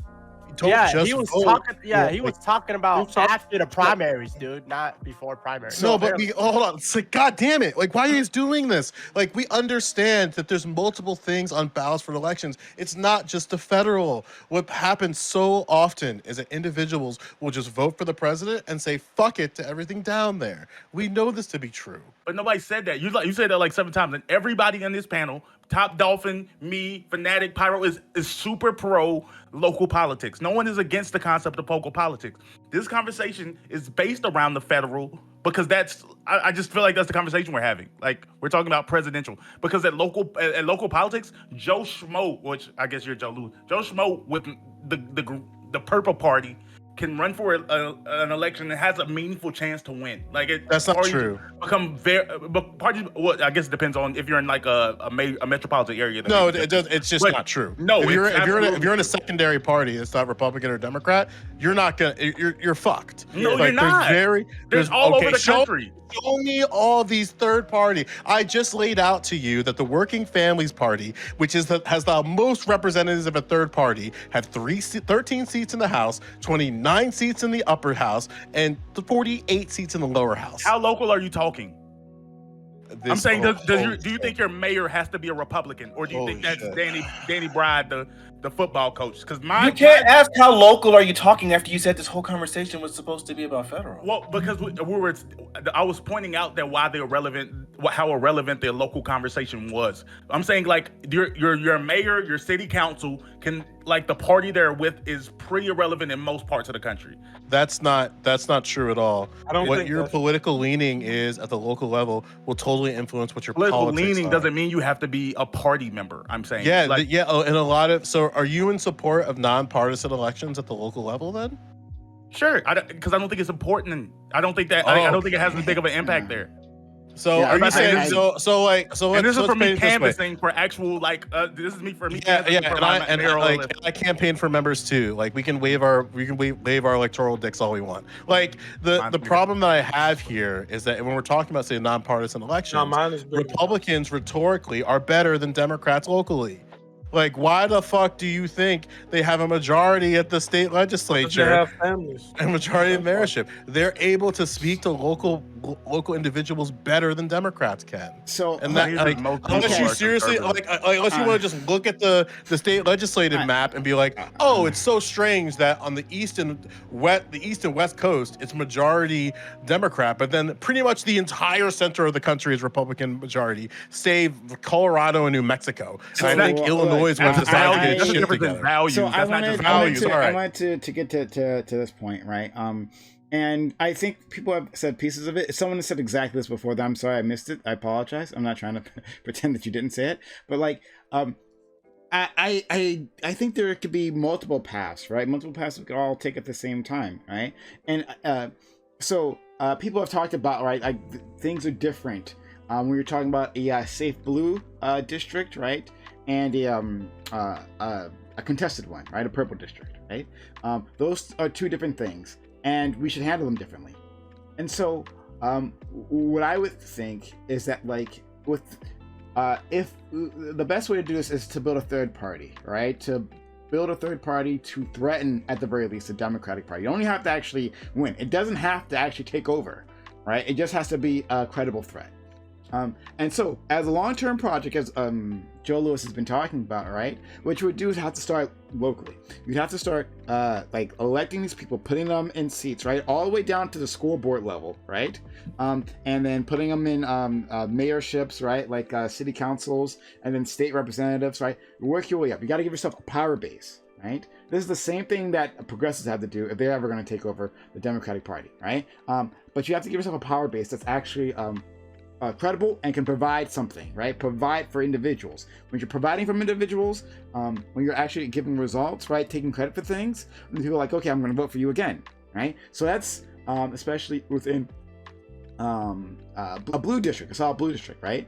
And then within a purple district, instead you would have you would be more involved with the Democratic primary. Right, like the Democratic process primary, right? Like putting people in who are closer to your values, right? Because the primary is where the power is, right? Once you've lost the primary, or at least once your guy is in the primary, then you've lost all choice, right? Then it's like it's fish or meat, right? That's it. That's all you got. Yeah.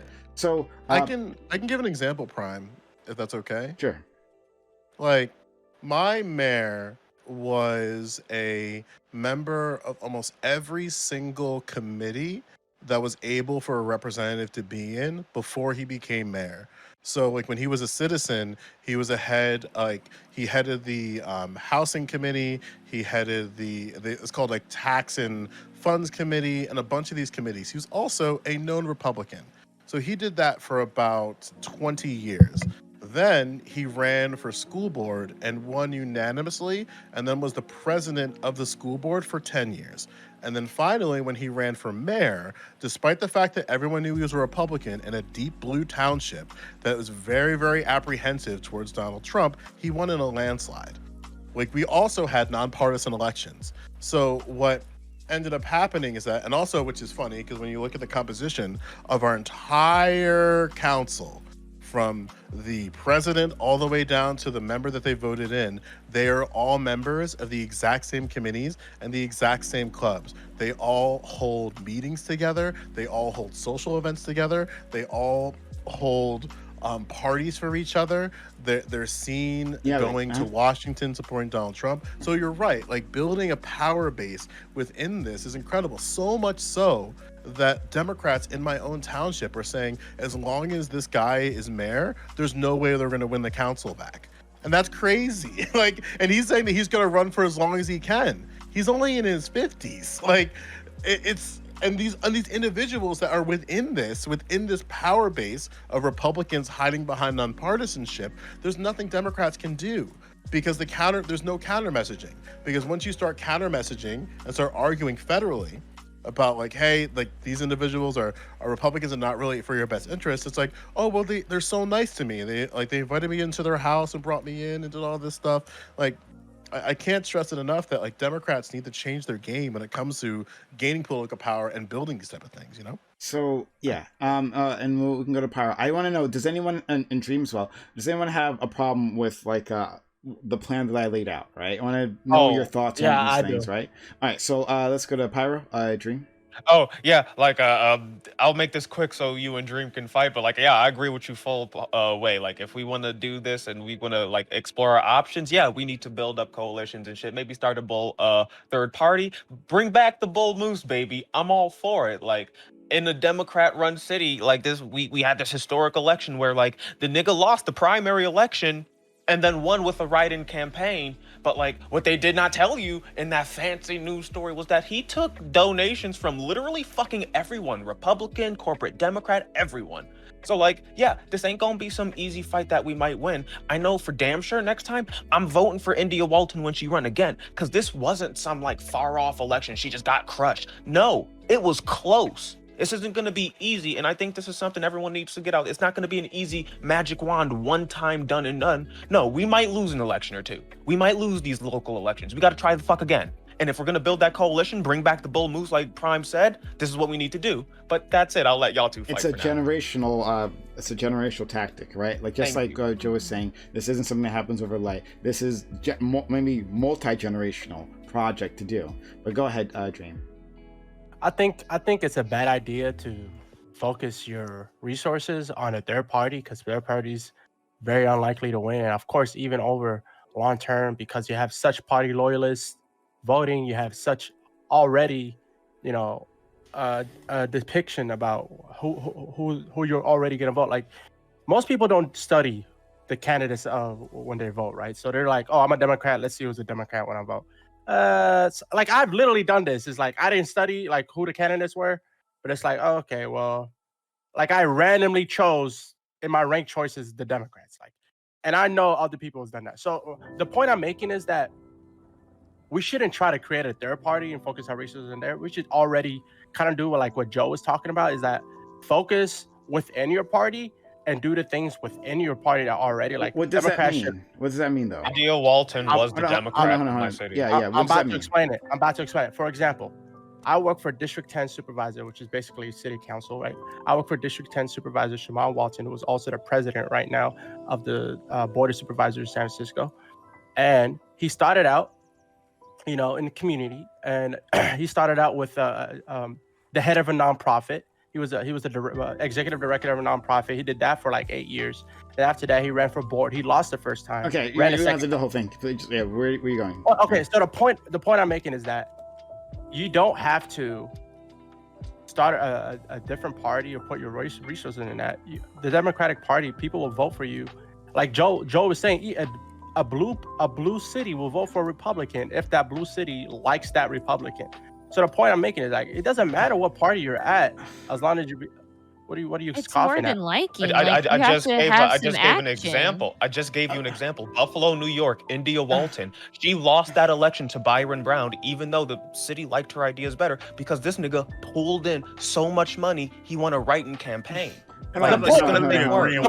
The point I'm making is that the third party is just gonna do more harm than good because Hold on. Okay. because the coalition building could be within the party. Like, for example, you could reform the Democratic Party instead of just. But how do you coalition? But so this is my plan. Like, took in both strategies, right? The plan I laid out took in both strategies, saying that you can reform the Democratic Party from within. You can try to do that, but also having outside pressure, right? So you would vote for third party in a place that's like reliably blue, right? Reliably blue. That's where you would take the chances there, right? To build that base. And another place where it's like purplish, right? You don't want the Republican to get in power, right? Then you would vote for the Democrat. However, it's very important. Is a primary process, right? And that's what does what you're talking about, is that you're building those, you're building that power base within. You're reforming, right? And it's not just, and I'm sure my friend Amanda, who's listening in chat, would agree, right? It's not just getting a candidate, and it's more than that. It's more what you were trying to talk about. It's within the party there are structures, right? There are working groups, right, that do so much behind the scenes that most of us have no idea, right? But a lot of power lies within there. And if we pay attention to that and we put the right people in place, right, we can actually move mountains. But this is a long-term project where you're building that power base, right? But like, I think the Democratic Party, because there's not enough black people, not enough places to do a clean sweep of the Democratic Party. So instead, right, what you would need is also a credible threat from outside, right? And the that threat would be can come from within side. That's what I'm confused about. Like, why are you saying that what could happen from a third party can't happen within inside the same party? That's what I'm not understanding. Yeah, that's even the thing within the Working Families Party, where a lot of there's a lot of members of the Working Families Party, but they still overwhelmingly are Democrat. I think they're majority Democrats, actually. And even we're seeing this in time with Andrew Yang, where it's like the Forward Party is not a political party, it's a PAC, and with the aspirations to be a political party, and then the Working Families Party, the Tea Party, and all these other political parties are just looking like, and the Green Party are like, okay, son, what are you going to do that's any different than, and this might be, and I'm not saying like I'm against third parties at all. I think we need to expand what parties look like in the electoral process, but creating a third party, and to Prime's point, I think, in coalition building in such a way is going to take decades. But I think what could be powerful, again, it's an idea that you build on both sides of the aisle within the two parties, and then when you feel like you have not only the political will but the political bipartisanship, then you come forward and just separate from both parties simultaneously. So the members that are Republicans, that are basically faux Republicans, leave. The members that are faux Democrats leave, and then they come together to form a new party within that. That could be something powerful, but that would take years to accomplish. I know a lot of black people. Hold on. My problem is that that the Democratic Party, if it continues to have a monopoly, right? That what you guys have been talking about. If it continues to have a monopoly, then the corruption will return, right? Then at some point, we'll be right back to square one, right? So, thinking about that, I'm trying to think long term here. If that might be a problem, then we actually need another option, right? We need something to be to help provide outside pressure, and that's what third parties have done, right? That's traditionally what they've done. It's less that they win, right?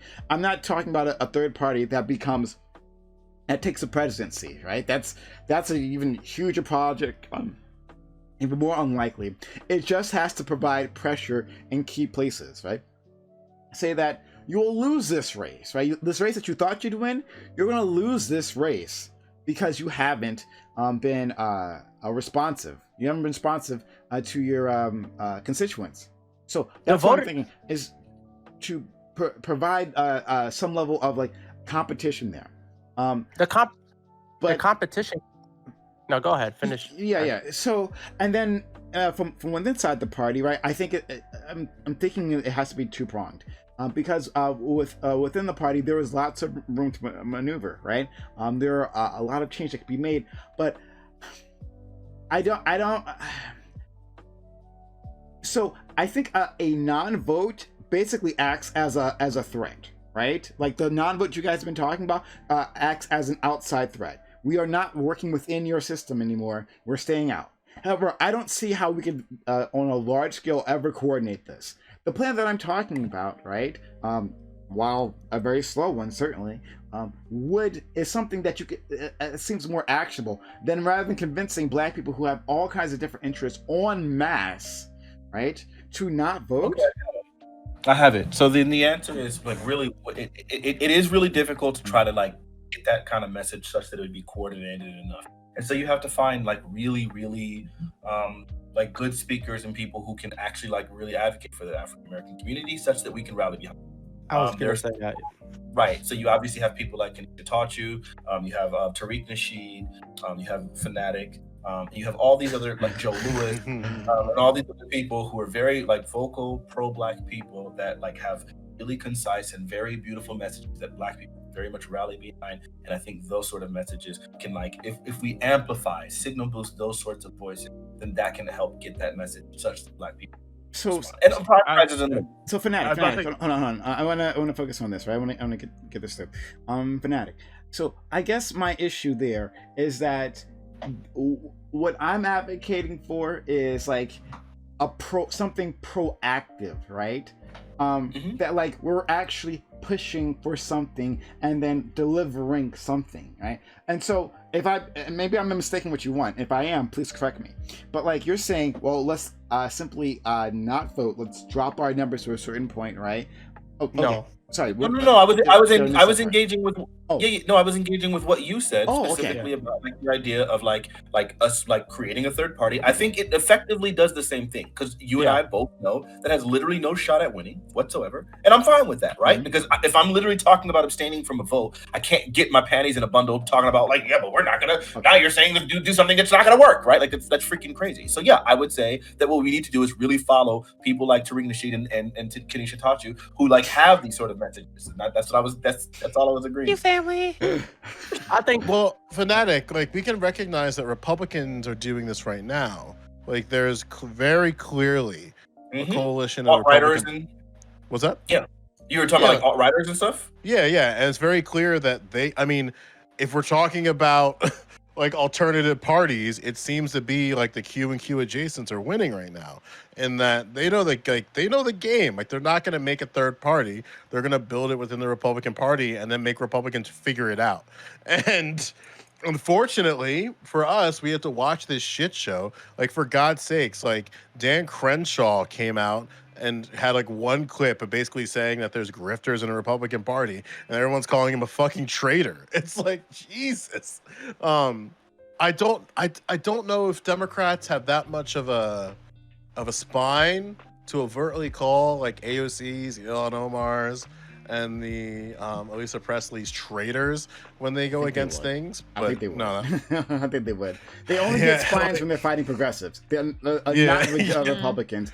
Progressives, all of a sudden they know how to fucking fight. It's amazing. Yeah, because it's funny because like when you look at the way that like these liberty, I found this like Liberty Score site that rates politicians on liberty, but every single person that has like a 100% or 90% Liberty Score are the same people that they're tapping and being like the new wave of the Republican Party. And it's like the Marjorie Taylor Greenes, the Lauren Boeberts, the God, what the fuck is that crazy dude's name from Illinois? Well, it's fascist like, of them all. Prime, when you're talking about competition, the competition can come from within. Like, you don't like your candidates, and if you're a group of people that are like, man, I hate the candidates that's winning right now. It's like, okay, let's find somebody or somebody volunteer. Hey, I want to be this politician. I think I have these great ideas, and be like, hey, we're gonna support you 100%.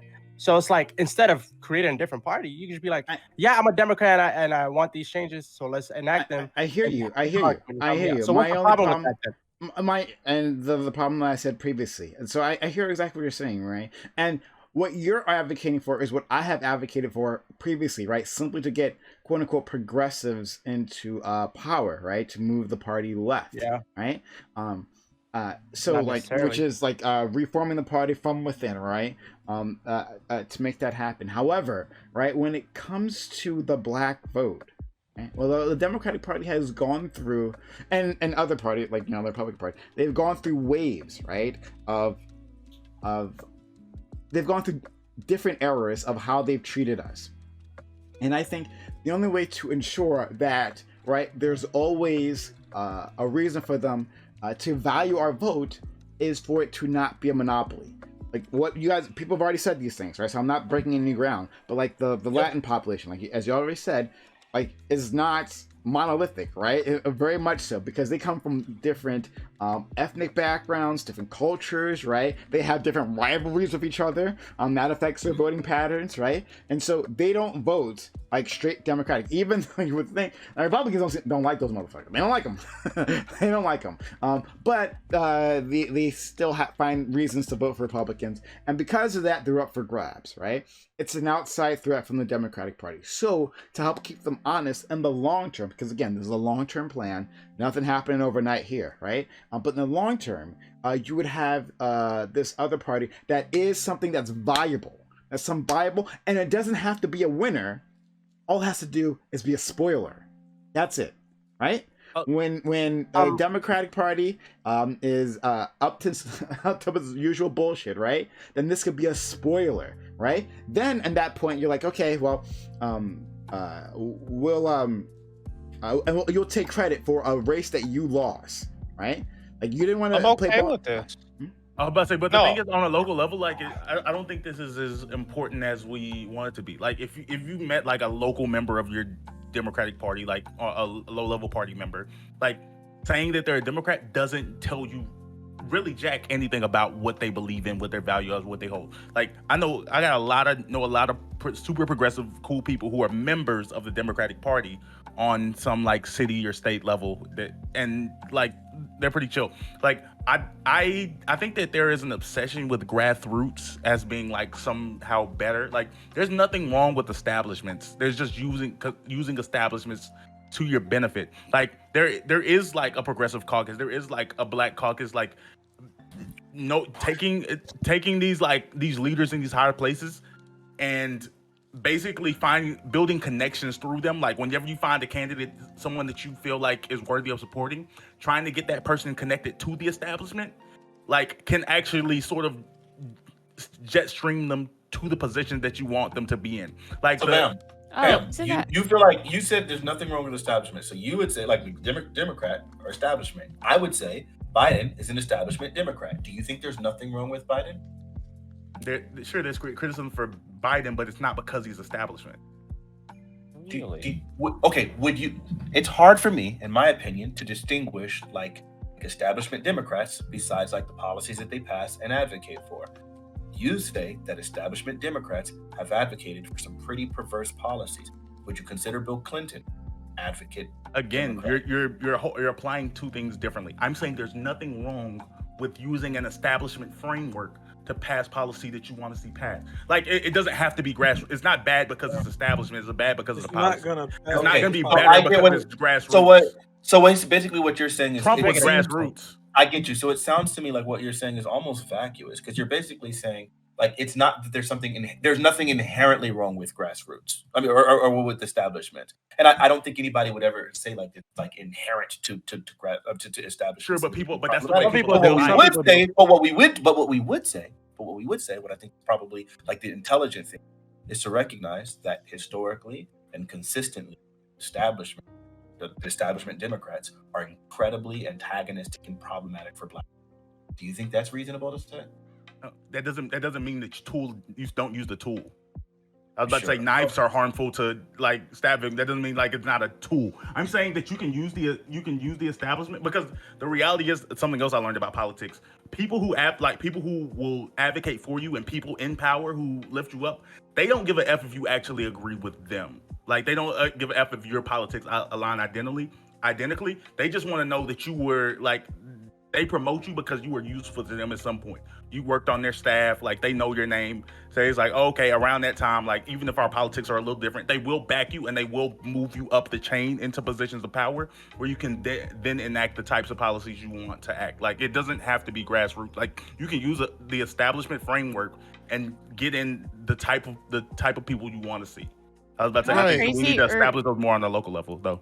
But isn't that what Prime was kind of saying? And I feel like other people have been saying about how to coalition build to the federal level. I think. I mean, but you're saying we have to do and create the coalition from grassroots. I'm saying we can build within No, the current he was coalition. saying he was saying to move. He was saying to build a coalition. Yes, and do it in grassroots, but also in tandem work to move the party to a more progressive way. And I feel like I'm all for moving the party. I'm just saying that, like the conversation was about leaving the party. I'm about moving the party. I don't think that there's. How do we move the party in its current frame that I think Prime laid that out. I think Prime laid that out really well. You need to change the leadership. That's how you move the party. Well, Prime. Don't get past the point. Go ahead, Prime. I know what you're about to say. Go ahead. Prime's question was actually a really good one. I agree with a spoiler third party that we use to threaten them to be like, yo, we don't vibe with this shit. We're obviously not going to vote for them racist Ku Klux Klan niggas, but we won't vote for your fucking ass, and we'll take credit for that. I'd be okay with that. A spoiler part that be taking responsibility with that. Yeah. Well, that's why I brought up the I'm with that on a local level, just not in a way that impacts federal politics. That's why I brought up the what do they call themselves, like the Freedom Caucus, because I think they're positioning themselves to do that very thing, where they're positioning themselves to eventually just be like, look, Republicans, you guys, we don't have a problem with you, but we're not voting for you. But we're also not voting for them. We're going to vote for what's for, and they'll use like populist messaging, like for the people, and taking our country back and being the country of small government and free speech. Like, I think that's what the Freedom Caucus is trying to do as we speak. Like, I don't think the Freedom Caucus is positioning themselves to just be another worthless caucus that has nothing to do with prescriptive policy changes except giving Nancy Pelosi fucking Kente so they can fucking Kaepernick at the courthouse. Like, I feel like what they're trying to do is position themselves in a way where they can actually start, like, putting votes on the line. Like, I think that's possible. Maybe we can do it at the caucus level. Because right now, the Black Caucus is a joke. Like, we can agree with that. Yeah, I hope so. Thank you. So to kind of they have power at what Prime said is I really like what you said about like how we like how you like the idea of like a third party that like threatens like the Democratic Party. My problem, and you used a very specific word when you said this, is that what happens is the Democrats lose an election, right? And when they lose, we can point to them and say, hey, you lost that because of but right? Like this is like saying maybe that's like you posed a question earlier, is that loss, right, to the Republicans worth like the possible long-term gains? And I think that's like a value assessment you can make. However, I think that it's possible to do the same thing, kind of what D10 was getting at, that like from within the Democratic Party, instead of threatening the party as a whole somehow, you threaten individual seats, right? Instead of necessarily having a third party, let's say you have like the caucus Joe talking about, and they take a candidate and run them against the establishment candidate, let's say, and you threaten that person's seat, right? And then the difference is at the end of the day, right? After you get through primaries, you don't have to lose elections to Republicans to get the same thing done, right? No, yeah. And I think that's where the problem comes in, though, because I think what if this is your like philosophy, we already see it playing out right now within the Democratic Party, right? Like You have like AOC and all the other insane, crazy leftists, and like all they're doing, like they're trying to move the party, but they're not really moving the party. Nothing that they're advocating for is really getting done. They're Like gaining they seats, might ain't be, they might be pushing the Overton window, but you can't like point out like a single piece of legislation. They haven't actually done anything to change anybody's lives. And so in the same sense, I think that's exactly what will happen with your UNC that you're talking about, Prime. Like it didn't like the United Nigga Party. Like I don't really see that being able to actually like really change legislation or do anything. If they're going to continue to caucus within the Democratic Party. No. Okay, Are the progressives not gaining seats? Like I feel like they are making change. Yeah, They're not. They're slow, making but slowly. They're making about as much change as your mom taking you to Wendy's every day, every time you pass it when you come home from school. Like you go once or twice and it's nice, but then there's not enough of them yet. But they are gaining steam. Yeah, they're gaining seats. But okay, and I think I might have like reversed how I should do this. Like maybe like the. Can I humor a thought, Prime, or ask you a question? Okay, ask me that question in just a second, right? Yeah. Sure. I think. Absolutely. Okay. Because I think I made a mistake in how I presented this, but because Top Dolphin pointed out, I think we are actually going to have to lose against Republicans, right? Like, and this is going to be a spoiler. So, like, what happens with like the Green Party? The Green Party, people blame them, right? They blame what's her face? What's the woman's face that they like to blame? Her Trump winning the first time in the third party. Do you know what I'm talking about? I can't remember her name. Do you know what I'm talking about? Marianne Williamson? Yeah, I know Not Marianne Williamson. No. But there's like someone in the chat will know what I'm talking about. Anyway, Jill Stein? Jill Stein. Jill Yeah. Stein. That's There we go. Right? So I was actually a fan. Jill Stein, right? She's part of that other party, and afterwards, the Democrats like, okay, this is your fault, right? It can't possibly be Hillary Clinton's fault. She can't possibly drop the ball. Obviously, it's everyone's fault, including Bernie's, right? Except for Hillary. Hillary definitely didn't do anything wrong. It must be your fault. Okay, well then you take credit for that. Yeah, we fucking did it. Yeah, we fucking did it. We are the ones, the reason why you lost, right? People have seen that our policies are better, right? And so, the Democratic Party will have to reckon with, well, people are actually voting for Jill Stein, right? Well, what did Jill Stein want? Maybe we'll have to take on some of her policies, right? To make sure it doesn't happen in the future. That's how the third party is supposed to work. You're supposed to take credit when you fuck up their day, right? But you think about it though, like and the that, leadership, right? Like, and that is what threatens them, right? You're threatening their power, and like, okay, wait a minute. Obviously, they want something. The voters are making some sort of statement here, right? You're taking credit, even if you caused it or not, right? So whether you actually caused them to lose or didn't, because Jill Stein didn't cause Hillary Clinton to lose, but take credit for that any which way, right? But you need a credible threat there, one or the other, in place. Right? Someone you could point to, right? And it was the United Negro Party, right? Not Negro, not Negro, United Nigga Party. You heard it. United Nigga Party of America. And so it has to be We shall overcome. the UNP, and say they did it, right? We voted for them, right? And if you don't want that to happen next time, right? Well, listen the fuck up. This is our platform, and to force them to take it on, right? And again, it's a dual pressure. And then on the other side of it, because I think I got these things switched up. I think on the other side of it, in safe blues district, that's where you would just like change the party from the inside, right? You want to do this? You want to do the UNP in purple districts, and then the reforming the Democratic Party and like deep blue districts. I think that's what I'm trying to say. So yeah. So Joe, you want to ask me something, and then yeah. How many years is it okay for us to just primary AOC before she just becomes Nancy Pelosi 2.0? So you're saying how many years is it for us to? How many years is tolerable? Like, are you saying? I mean, I think Nancy Pelosi gets things done. First of all, so, like that wasn't even like that's a compliment. AOC should hope to be Nancy Pelosi one day. So hold on. Do you mean like are we primarying? Maybe I'm misunderstanding your question. So the concern is right. Like if we want to get progressive people in positions of power, right? How long how long do we have to wait before we have to start recognizing if they're actually doing anything?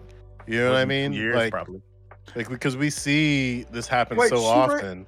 She ran Amazon out of New York. She's done a lot of shit. Anything else outside of Amazon? Well, also, I What think is their it should be more expectations? than one person. Like, we shouldn't Right, just have. But that's not a AOC bad as thing. That's not a good thing inherently representative. either. Running So- to Amazon out of New York is not a. So, Oh no, that's and- what I'm and- saying. I wasn't meaning that as a good thing. GSU, at we all. can't I see you. think We it can't is. see your pretty No. face. But Yeah. so Joe Lewis, what you're trying to say is that how long do we keep doing this until like we're actually seeing results, right? We follow this plan. How long do we wait until we see results? Right. Like, and then also too, it's like how do we make sure we don't get fooled? Like when the progressive that we voted in, who was supposed to change up the party, ends up just being another establishment Republican There or It's not is- one a person. politician, there I is should Supposed say. to be Excuse me. 40 of them. It's There not, is- if you put all your hopes in one person, like you end up with that issue. Yeah. Okay, you yeah. can do it with the whole group. You can do it with the whole coalition. Like you like we can make this as big or as small as we want to for the hypothetical here. Like we can say it's a whole group of 40 individuals. Like at what point do we have to like really keep them like accountable for this thing until they just be another example of giving people just enough so that they're dissatisfied just enough to vote for them? So I don't okay, think- so I'll like in your answer the deep question, blue and then areas, right? Jay, if you want, you have an answer for it too. That's fine. Is that like Yeah, I was just. you, Oh, Jay, sorry, you go sorry, first. yeah. No, Jay, you go first. You go first, Jay. Yeah, I would be very quick. I was just gonna say I don't think a group of 40 in your hypothetical would all agree on the same thing. That's it. A group of what? In The Joe 40 Lewis's niggas? hypothetical. Like if we're trying to I guess the If point there were I'm a trying to make coalition, they is probably would. like if we're trying to coalition build to make like a unified like third party, UMP. yeah, like the UMP. Like at what point do we just like how do we make sure the UMP isn't just the UCP? Like let's just keep it real here. Like United Caucasian Party? oh no, it rhymes with moon, but we can keep. man. I'm just like dead ass, like dead ass, because we don't want to run into a situation where we just have like if we're gonna keep it in sort of like the idea of like black politicians. I right? hear you. I hear you. But Like- and what you gotta do is you gotta be engaged all the time, right? Like, there are legitimate complaints about AOC's and the rest of the squad's performance, right? It's true. They are small. They are tiny, right? In terms of their the membership and like the resources they have, they can bring to bear, right? Which is understandable, right? Like there's only so much you can do. However, when they've had leverage, they have dropped the ball. We've seen them like just strategically completely fuck things up, right? That's the thing that's happened. There's only one answer. Like, look, we can't mind control these people, right? Is that you have to keep track of what's happening. If you're unsatisfied with their performance, well, then yes, then you primary them, right? Then you don't send them back. Then you're like, okay, you didn't work out, right? We had higher hopes for you. And when you do that, and this is important, right? I love that actually, because you got to keep priming even the people that you fucking like. The people you like, because that's the only way to keep them honest, right? No one has to be saved. No one can be saved. That's why you want this like maximum pressure plan that I'm trying to put here, right? Not only putting pressure on the inside, but on the outside. No one can feel safe. The moment any politician, right? Even the ones you love, the moment they feel safe, then they don't have to take that brave stance. There's very few people who are going to take that brave political stance, go out there on a limb just by themselves, right? Who are just going to decide that this is the right thing to do. I'm not going to respond to any of the other pressures, right? And they may have other legitimate pressures that they're thinking of, but you need them to vote this way. Vote A rather than voting B, right? If you need them to vote A, then they got to know there's going to be consequences if you vote B, right? That's what you gotta do. So it's You also have to pressure. praise them when they do hold vote on. A. Because Like, the thought that comes to mind, which is why I bring this up, right? Like, I mean, sure you guys probably saw it in the news, where like our longest serving senator, our New Jersey senator, who is also he's the sitting president of the Senate and has been in that position for over a decade, lost to a truck driver, a literal truck driver, and the funny thing is like this was the individual who promised, like, I'm gonna make sure that like the conversation about weed and like the legalization of marijuana is gonna be on the straight track with my leadership. But he never introduced shit and trying to push it forward. And then like we see like in my own state, one of the most powerful senators in our state legislature lose to a literal nobody. And then now like Democrats in my state are scrambling, if I'm being quite frank, to be like, shit, like, what are we supposed to do about this? Where it's like, one of my concerns is that I don't want to see like political, I don't want to say apathy, but just that like a politician being comfortable in their position when they're making these sort of like false promises, and then they just get yeeted out by, in this case, a Republican, you know? Yeah. Well, like, isn't the question? Fanatic wanted to respond to Oh, sure. I just wanted to say, like, I think. Don't worry. All right. It's really quick. It's really quick. I just think that, right, what you're basically advocating for, like, I felt like you were on the opposite end, or maybe it wasn't you, but it felt like you were on the opposite end when we were all like advocating for like something to teach the Democrat Party a lesson, and now you're like advocating for almost the identical thing, but just through just using the UNP. Like, but it's literally the exact same thing. Like, willing to commit to like I'm losing things and things like that. Like, it's not the same thing. It's not the same thing. And here's why it's not the same, right? Because it's proactive and it provides an alternative. When you simply don't vote, right, then they can draw all kinds of lessons from it, right? Like think about the results from when Hillary lost, right, and when the Republicans were losing under Obama, right? Think of like what happened afterwards, those autopsies, right? Like what happened? Like what are we supposed to draw from, right? And you'll have all these fucking consultants and you'll have these talking heads who will write the narrative, right? And who knows what the fuck they're going to say. Whatever they're going to say, though, probably is going to say that the status quo, like the people in power, were actually pretty good, more or less, right? But they should have tweaked things, right? Oh, I guess you didn't appeal to the white soccer moms, right? Or maybe I don't know, black people don't like Black Lives Matter, or you talk too much about Black Lives Matter, and that's why you lost, right? Instead of doing that, instead of simply not voting, right, and leaving that empty void, you vote for a party, right? Vote for candidates that have a specific platform, right? And they'll look at that. Okay, our vote's clearly drained here. What are they offering? They're offering something. Maybe we should offer that. You don't get that from non-voting. Does that make sense? Sure. I feel like he's talking about taking up that beef in the primaries or in like elections that you probably like if you probably wasn't gonna win anyways. So It's like, go ahead, Dream. Joe's been I apologize. I didn't mean to skip you. Prime. So when you were talking about, you know, the reason you want this third party is so that the Democrats can learn a lesson via, hey, people are voting for this other party for these reasons, and let's take up their ideas as a result. But you can literally do that without a third party. You can literally have an autopsy from just like the internet or a group or a polling or stuff like that. And moving on, that's just my first point. My main point that I want to make is that, you know, you make a good point. It's like, hey, the Green Party should take, you know, the blame, be like, yeah, we did cause the Democrats to lose. And it was because we had such a likable candidate by many people with Jill Stein and had great ideas. But the issue is the integrity of the candidate also matters, right? And so if you're going to have Jill Stein representing the Green Party, and then the Democrats learn a lesson for the next election and be like, hey, our ideas should be similar to Jill Stein and the Green parties, they're still not going to have a integral candidate, somebody with that's authentic, right? Or somebody with integrity. I'm saying that we need to raise up candidates who are really integral and authentic and like just good people instead of like, you know, rely on ideas. So like we need to have a reliable candidate first. So my plan does both, right? Again, because you're changing things from inside the party, right? You're hopefully, the plan is to raise people up. And that's something I guess I didn't talk about, right? Because it has to affect the federal.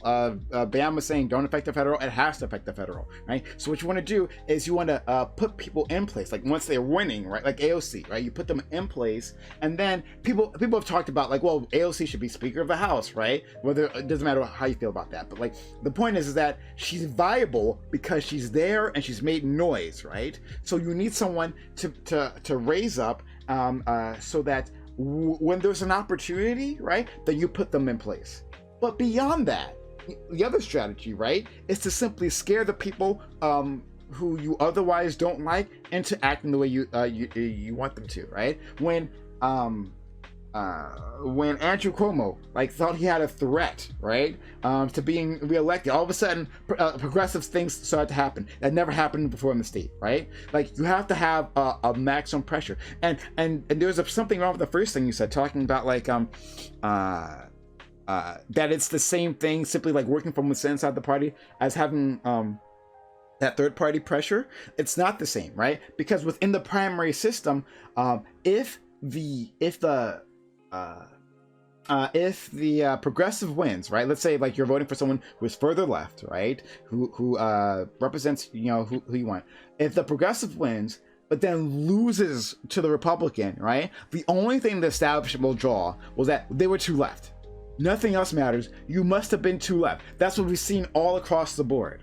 So it's actually not the same. The lessons that are drawn when there's a third party and necessarily a progressive, right? They will always say, well, you were too left. That's the false dichotomy. I wouldn't call myself a super left person, right? But I would still run Democrat. And so my claim would be the issue isn't, oh, they're too left. It's they were just a bad candidate. Right? I agree, but I'm saying, yeah, right. So actually, I don't agree. But my point is this: the more left you are, doesn't mean you're a better candidate. You could be super left and just a bad candidate. And so it would be stupid for somebody else. That's not possible. Did you see that nigga's face? That nigga said, "Hold on, bro." No, nigga was trying to confuse that shit. What I'm saying is that there's all kinds of reasons why a candidate loses, right? They can actually be an amazing candidate and still lose, right? They may not have had the money, right? They may have the resources. They may have the party backing. They may not have had time. Maybe they gotten late. They were otherwise a great candidate, but they gotten late and they weren't able to do it. Maybe if they ran again for a second time, simply had more name recognition because the other person had more than them, right? They could build up the proper amount of recognition and they could actually win. There's all kinds of reasons, but the only thing we've seen the Democratic Party draws from when a progressive loses a seat, right, is that they were too left. Come back to us and we will provide for you, right? Our center-right democratic ideals, we will provide that. That's what they'll do. But you're depicting a worst-case scenario where they actually lose.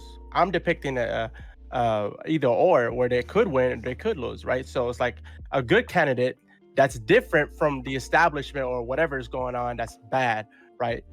Different from the status quo and is a Democrat. Not necessarily super left like you want or whatever, but they're still a good candidate comparatively to what we already have. So they could win. I don't understand. So you asked me about what happens if they lose and the lessons they are drawn. So I took that to mean that the Republican wins in this race rather than a Democrat.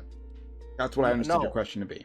No, I'm saying they would lose if it was a bad candidate, of course. What I think Prime is saying is that a good candidate, right, under bad circumstances maybe can be put in a position, right, where they win a primary but lose a general to a Republican. They lose a House seat, maybe whatever. Maybe it's a local seat or whatever. And what he's saying is there's value in being able to point to a third party and saying that's where the votes went, rather than pointing to a primary. Because if you lose that general election, the end result is always going to be that the candidate that you put in was bad, not that the candidate had bad circumstances. In his case, the good candidate is more left. But even if the good candidate isn't more left, let's say you have a good candidate who gets in and loses, they blame the candidate for not being more like the bad candidate, rather than blaming the bad candidate, or rather than blaming the circumstances around it. And then the next election cycle, they push harder against the good candidate.